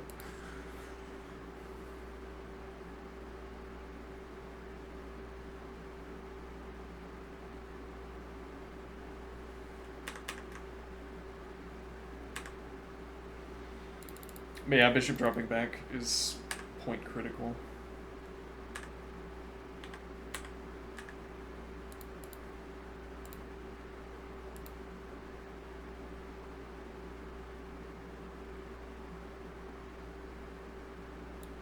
Yeah, no support here. We'd have to have played 93 already.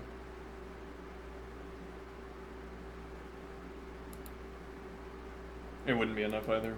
Rook defense, we'd have to, something tactical would have to happen.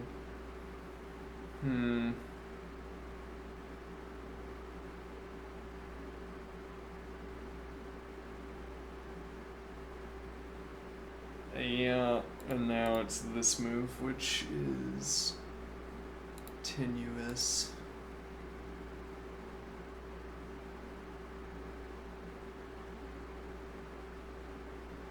Well, we could also do this immediately.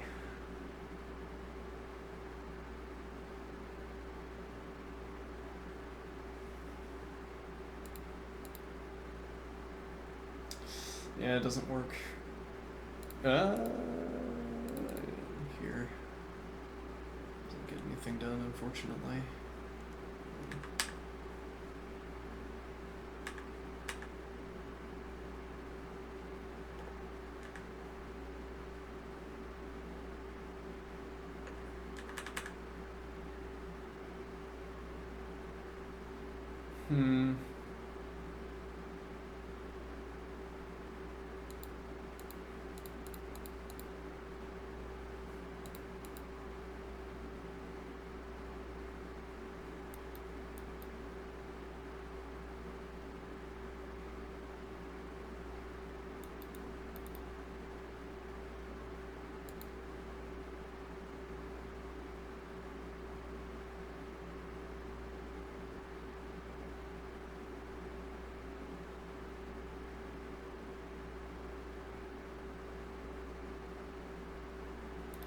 Yeah, we're not succeeding at defending this. I guess we have to go back further.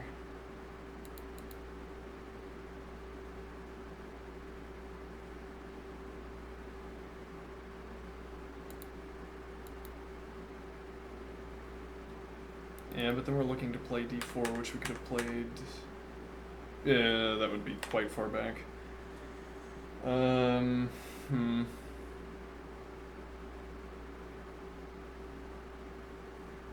Yeah, maybe we don't get to play c3 immediately.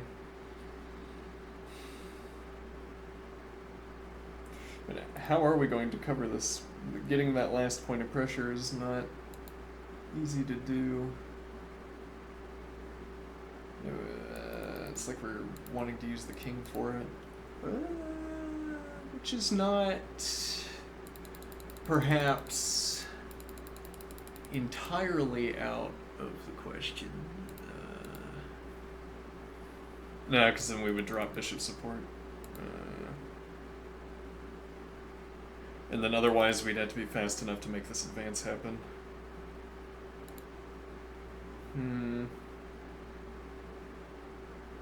Yeah, we can't provide support for h5, so king g3, the natural move, is denied.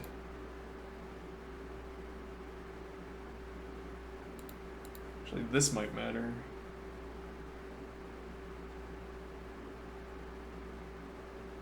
Now I have to ask whether this tactical weight is, well, whether this tactical weight is due to an errant move that we simply inserted, or whether this is built into what black's trying to accomplish.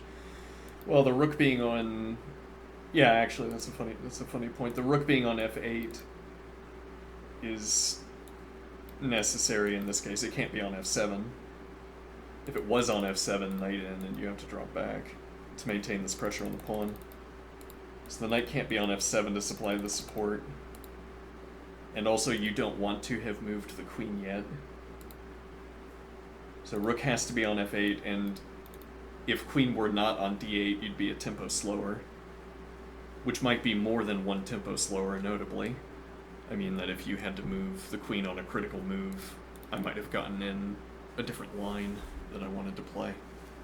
Which is consistently what we have to go back to consider. Like, we want to play c3, but we don't have the tempo. If it turns out that black can't do this, has to spend a queen tempo, we might have the time to play c3.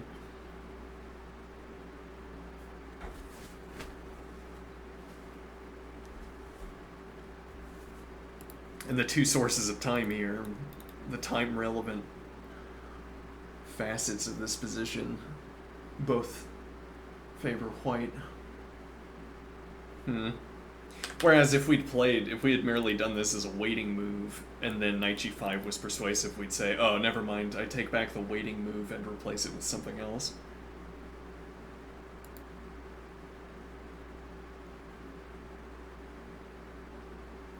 Castling wouldn't change this, notably.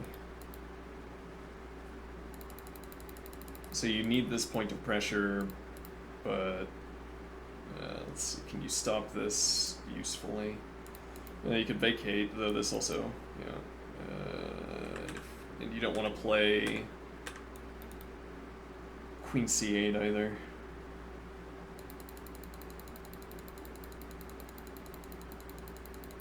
I don't know what black is supposed to do to answer this. Well, here you haven't made the advance, so now you could kick. Yeah, we don't want to drop back. Though, as a fallback. Yeah, if the knight's here and you advance the pawn, drop back to f2 or d2, interestingly. Or c3. Or g3. Actually, any of these moves seem plausible. So if you were unwilling to perform, if you're unwilling to take here,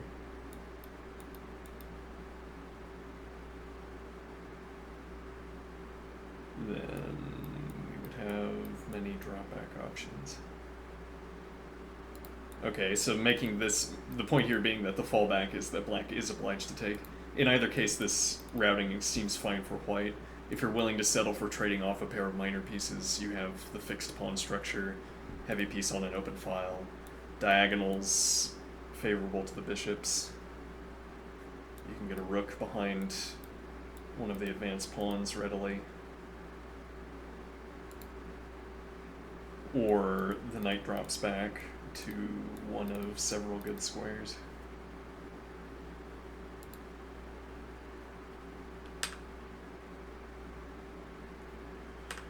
Yeah, this is by no means forced either. This ordering with bishop e2.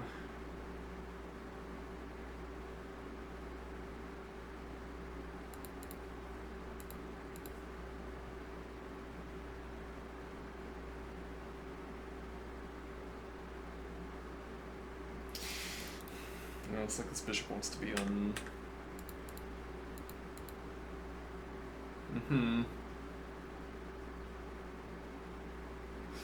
But then we would admit that knight d1 was not a good idea. I refuse.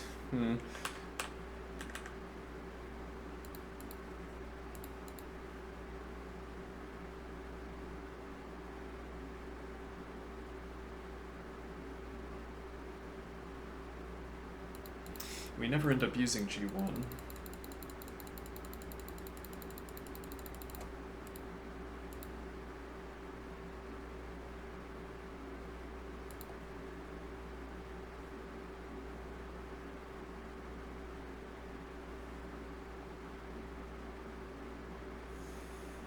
Maybe we're trying for advancing this pawn instead of keeping it covered. Yeah, it's a little bit tenuous though. Yeah, how are we going to cover this? That doesn't protect the pawn notably.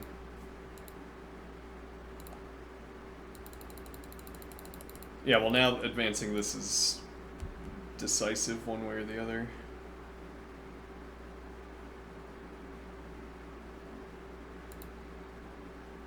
Drop back before black has pressure.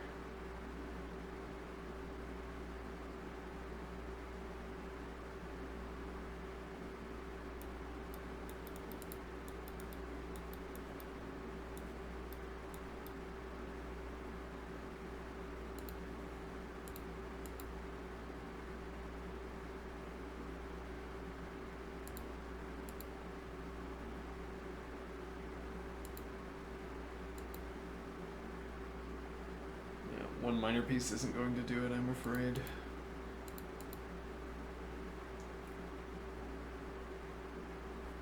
This is also quite exposed. Though black wins this pressure down the F file at an expense.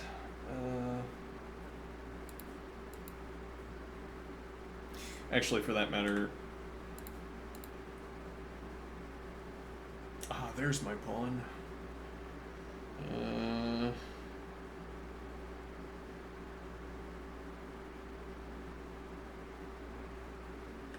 If you play, no, claim this instead. Though actually, we don't have any coverage on the rooks, so if you play here,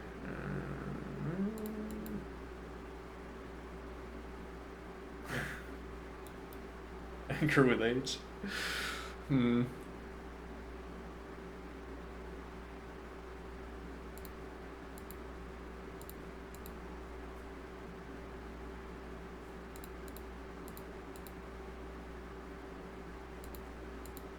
Oh no.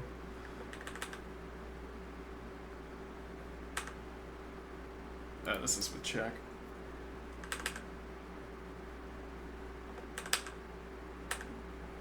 If you instead had to go here, then it's a different question.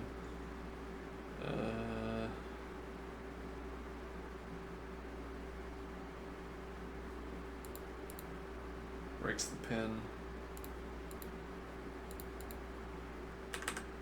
Does it though?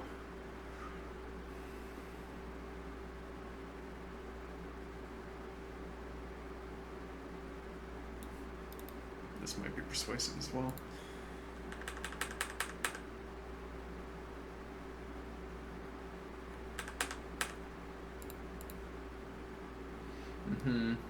I don't know that this is going to fare any better. I might do the same thing.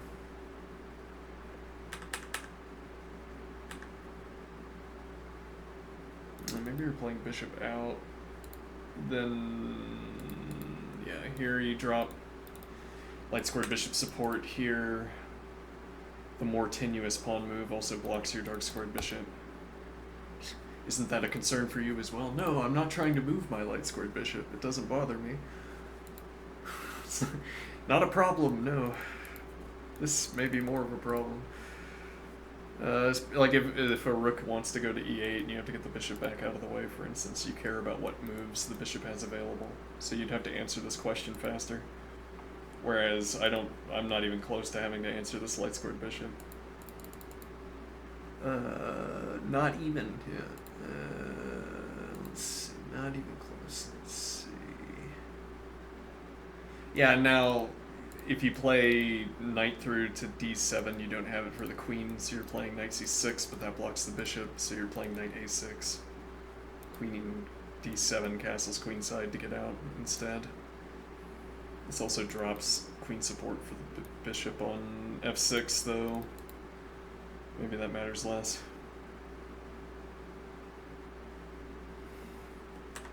Full advance, drop bishop support. Though this allows queen d6 followed by knight d7. Or actually, queen d6 might matter.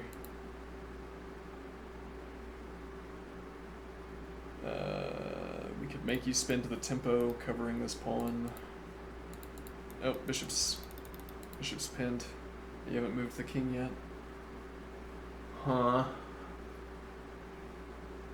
Alright, I think black was over aggressive. How does black play less aggressively? Huh. It's not so far back before this decision was made. Let's see. Yeah, we capture over here. And now king f2. And victory follows forthwith.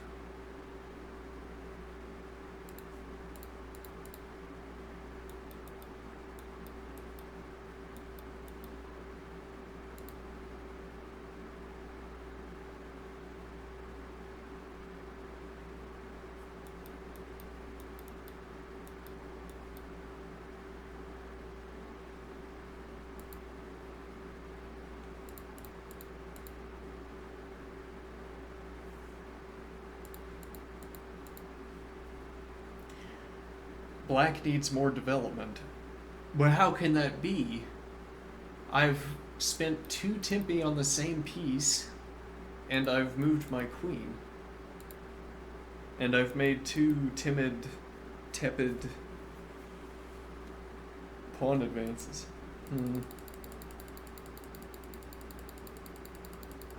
How can it be? I don't know. What's a good way of describing what's happening here? I don't know.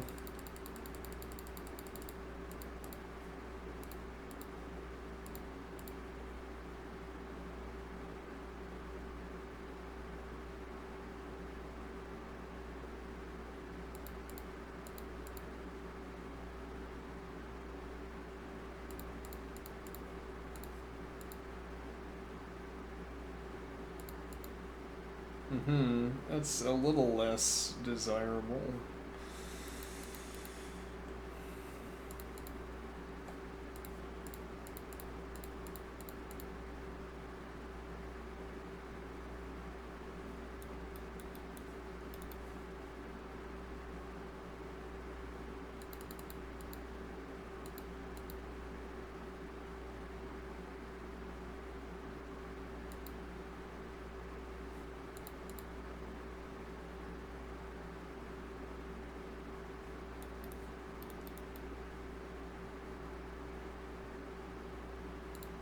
Yeah, this is heavily supported. I can replace the pawn.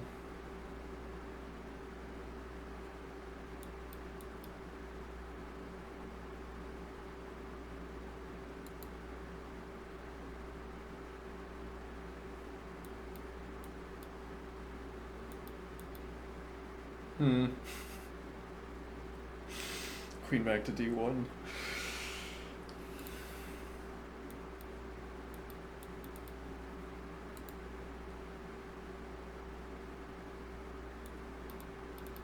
With or without the h4 advance.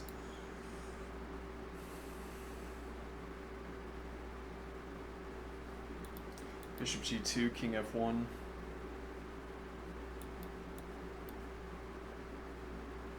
The diagram.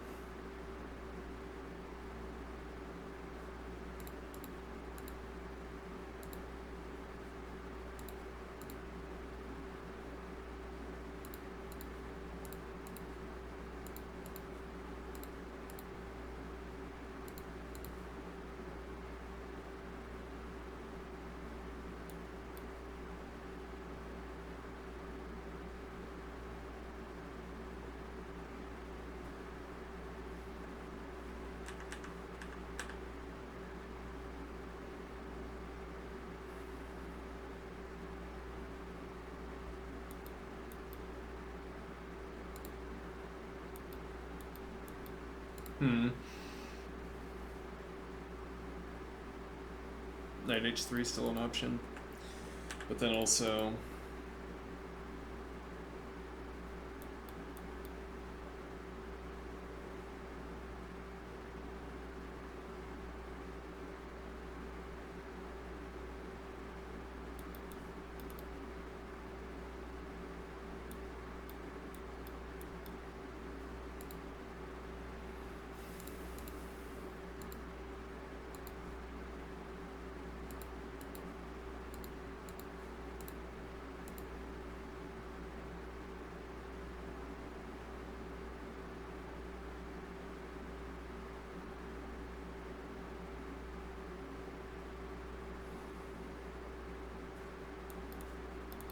though this fast routing for development notably coming under pressure.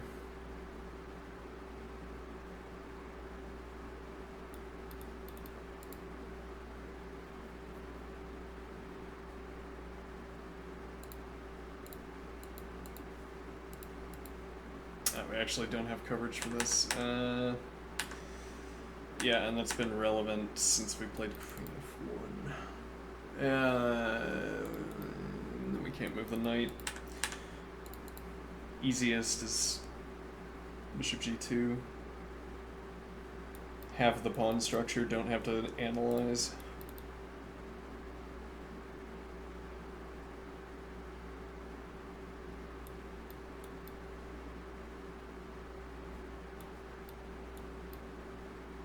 Mm-hmm.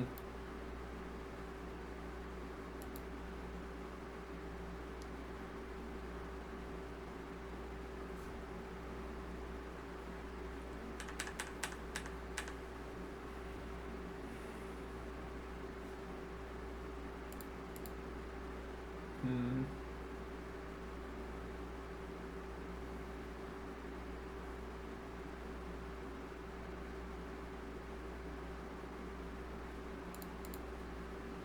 Maybe the same idea, but maybe a symptom of not leaving myself enough options.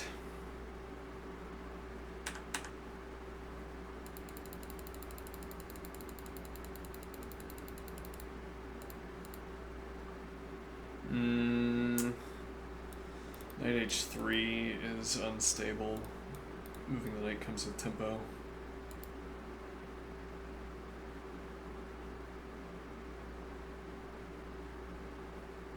Though my willingness to play king f2 is high.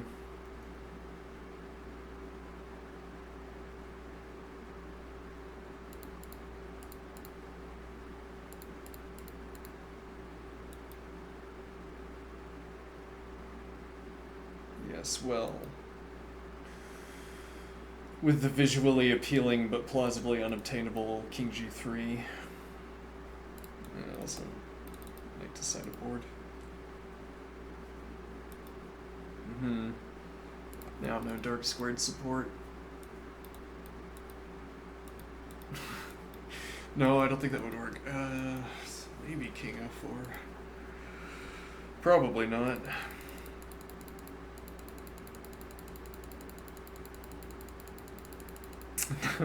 Now we will develop the king to e1, play knight f2, and have accomplished it.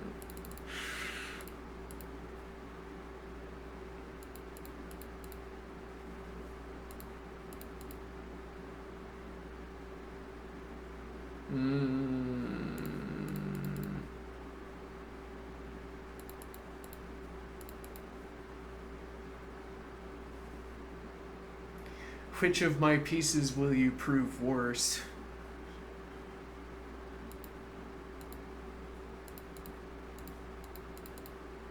Not that knight. Not that bishop. That bishop. I will prove that that bishop is worse than my knight.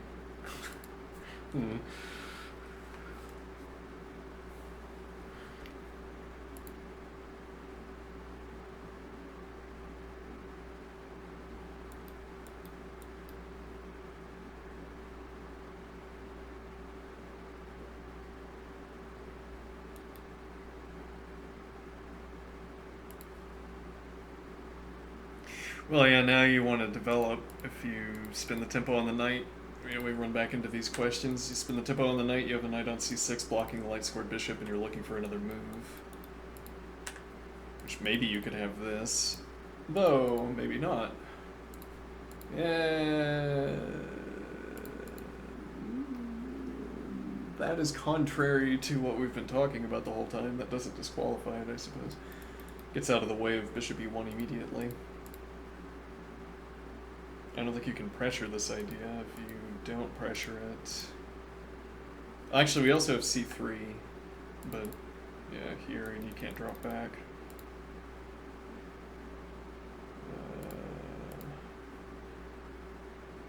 Yeah, and then...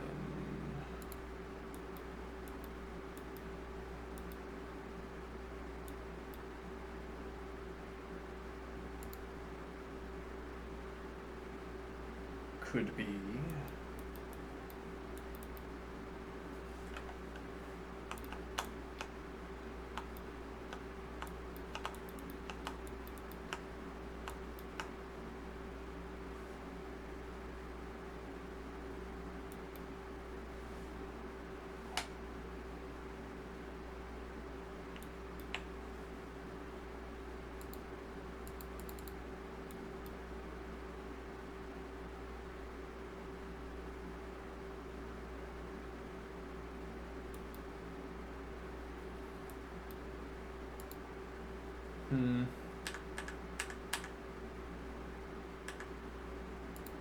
Plausibly, we're willing to do this. I don't think you'd play here.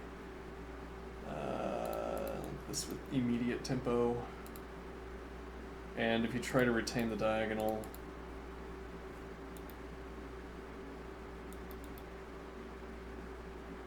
if nothing else, this also opens up the second rank for the queen. But okay, that this weakens the dark squares is... And especially, you're looking for your next development move, so opening this up for... Like, if I play b3 and now you play bishop out, I am unperturbed. I can still castle queenside. Yeah. Maybe I don't want to do that.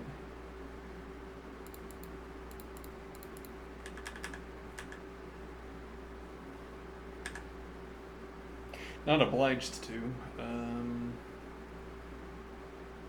Yeah, if I spend another tempo, another of my numerous development options,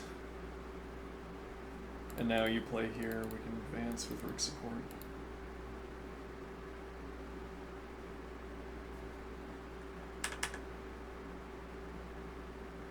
Point is, I get to continue developing, but black is now searching for moves. Bishop g2, fully playable. I could even castle after doing that.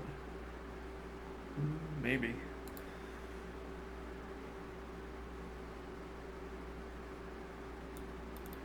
Knight d3, we can block this backward pawn from later heavy piece activity. Effectively with tempo. Could be going for c3. Get our d advance with full support.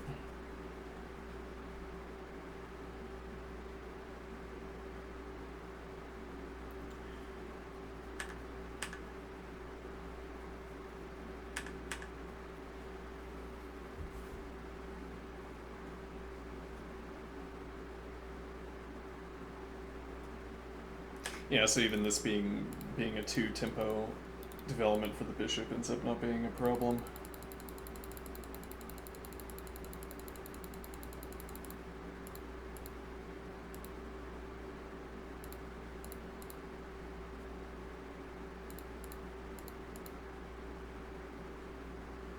Yeah, now, point being that I left you with only this option. Well, it's either move the queen, and if so, then presumably off the back rank to castle queenside. Well, if you don't move it off the back rank, then next tempo you have the same question of developing the dark squared bishop. Now you have to develop the dark squared bishop if you're going to castle kingside, but there isn't a good square for it. Or then more to the point, it doesn't really matter if whether. Yeah, I'm not making the observation that none of these squares are good for the bishop. I'm making the observation, I think, that. Um, right, well, now I can play this tempo.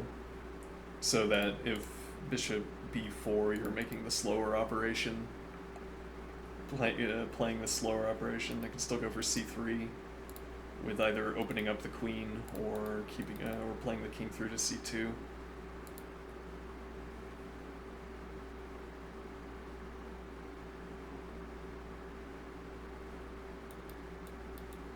Knight cleverly going back to g1 rather.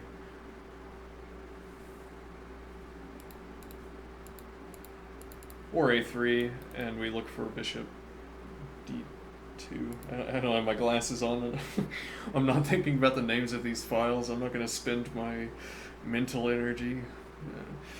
Let's see. What's in the name of a file? Let's see. Yeah, here, bishop d2. My king is castled. A little bit unpersuasive. Maybe we follow through to c1 so that the knight can pass through to d1. Right, knight to d1, knight to f2. Why don't I say that black has these options too? I mean, this sequence of playing knight d1, knight f2 seems like busy work for the knights. And yet I'm counting it towards my remaining development potential. I mean, black could also play knight back and then bishop c6, e.g. But okay, for some reason I find these to be good moves, and I don't find these to be good moves.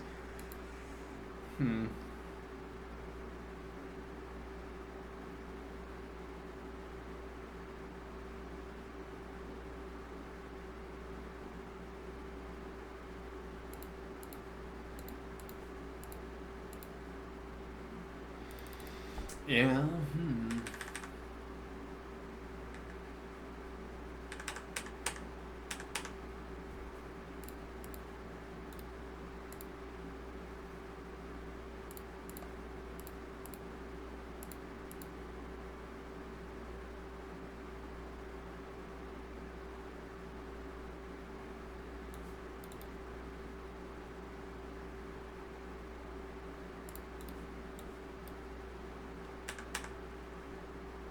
Yeah, that requires a better answer. And earlier. Well, I guess that means we can't play knight h3.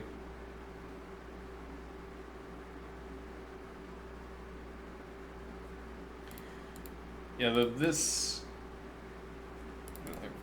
still as a development option.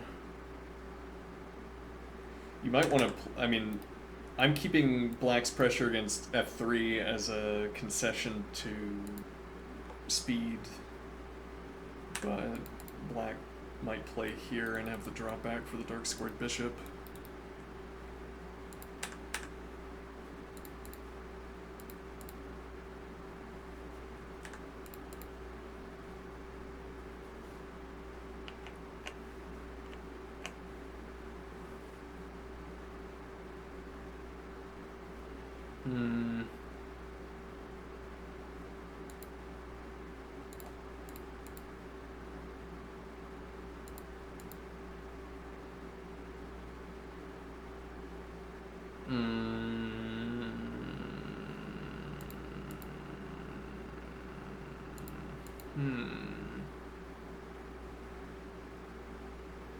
Interesting.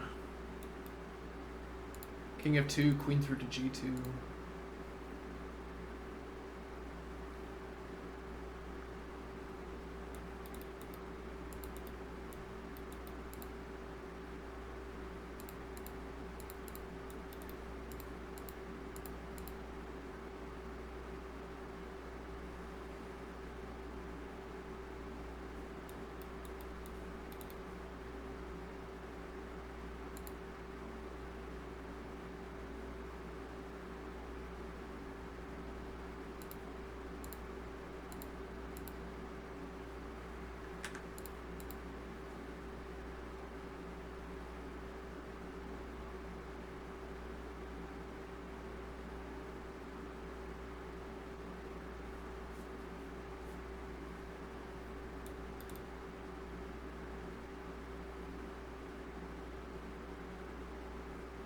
Hmm.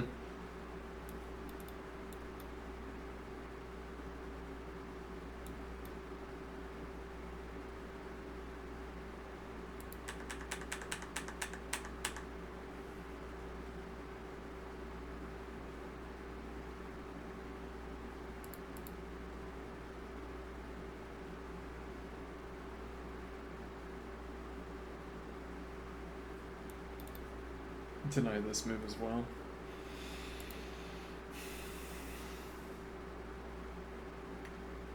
My king suffers not at all.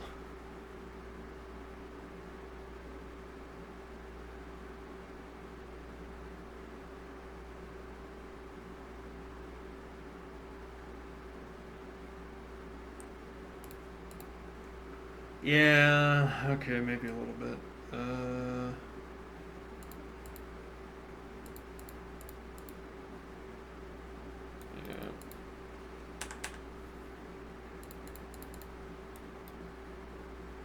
Yeah, reorient my position. White square bishop on diagonal is fine. But okay, yes, I would rather deny this.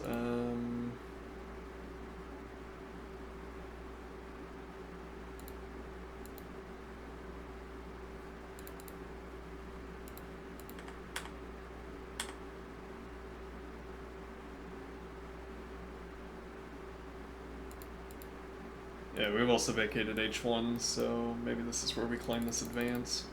And once again, takes with check, so you don't have the capture at the end. You can't get 2 pawns for the piece.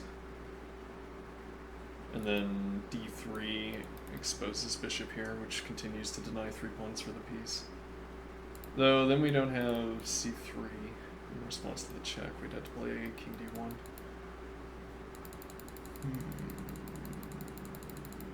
This has now opened up f3 for the knight as well.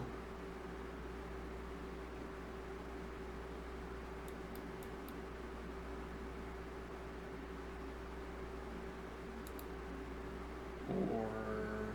this is with tempo also.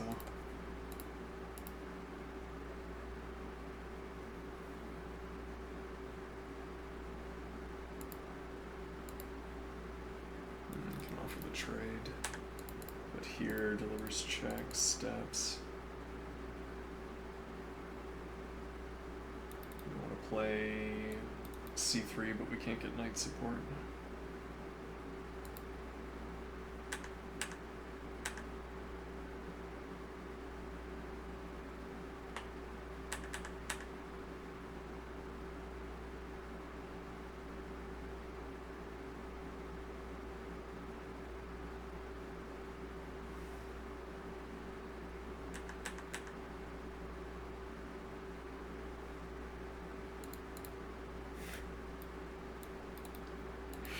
Putting a clamp on.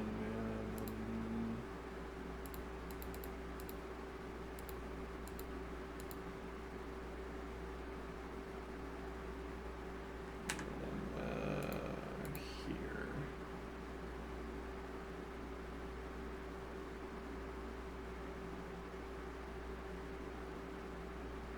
And the point of this move is that now I can play. Right, so if you threaten to post a piece up, this advance. And if you fix the tactic, then d3.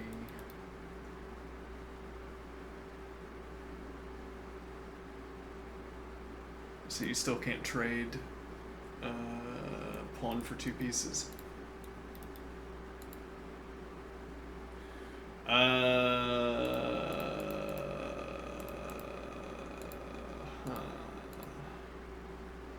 Yeah. That's a little bit off, isn't it? Let's see. Yeah, this happens with check. Doesn't quite work. No, we're up a point. Yeah, we're up a point of material. Now we play 92. And proceed to win by the force of material.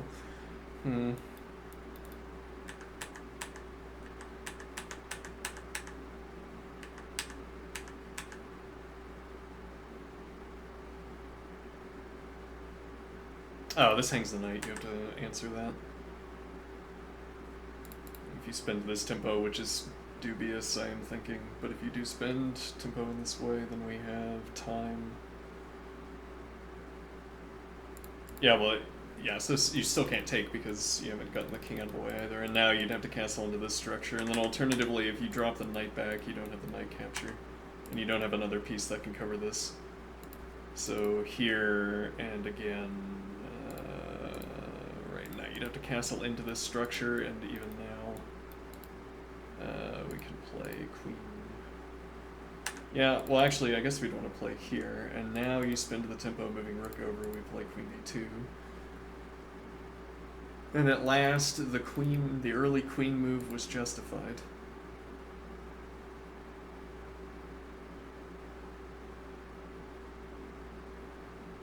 Prior to this point, absolute nonsense, queen e2, but now we find out that it was a speedy routing to get the queen to b2.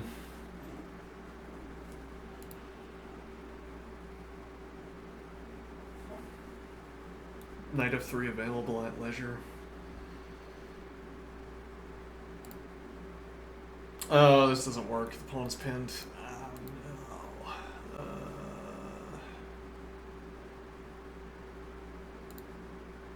no. It doesn't work either.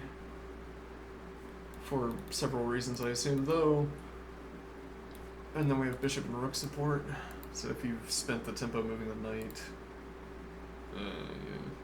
yeah, but I mean, this is also... Actually, I guess it's take with... Yeah, but... I don't know, this is getting horrible. Let's see... Yeah... King and queen placement. It's proving costly.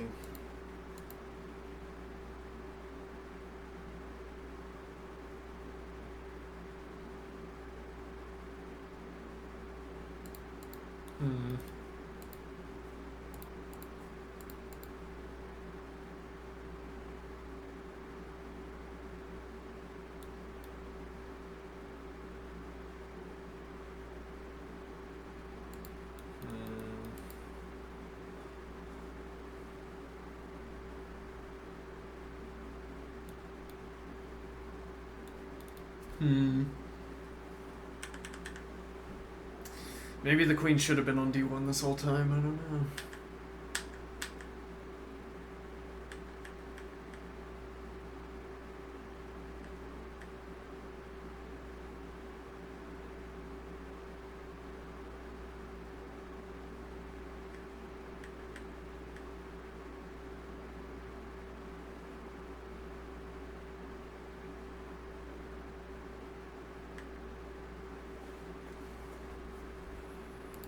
This would be an entirely different game. You'd lack this light scored bishop pressure until you could make the next advance. I'm not sure if I want to drop back immediately, but maybe.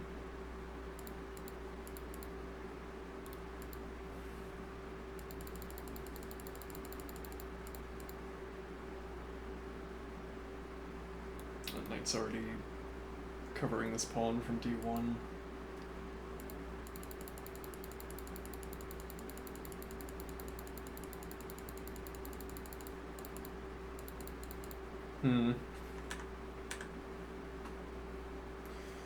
What time is it?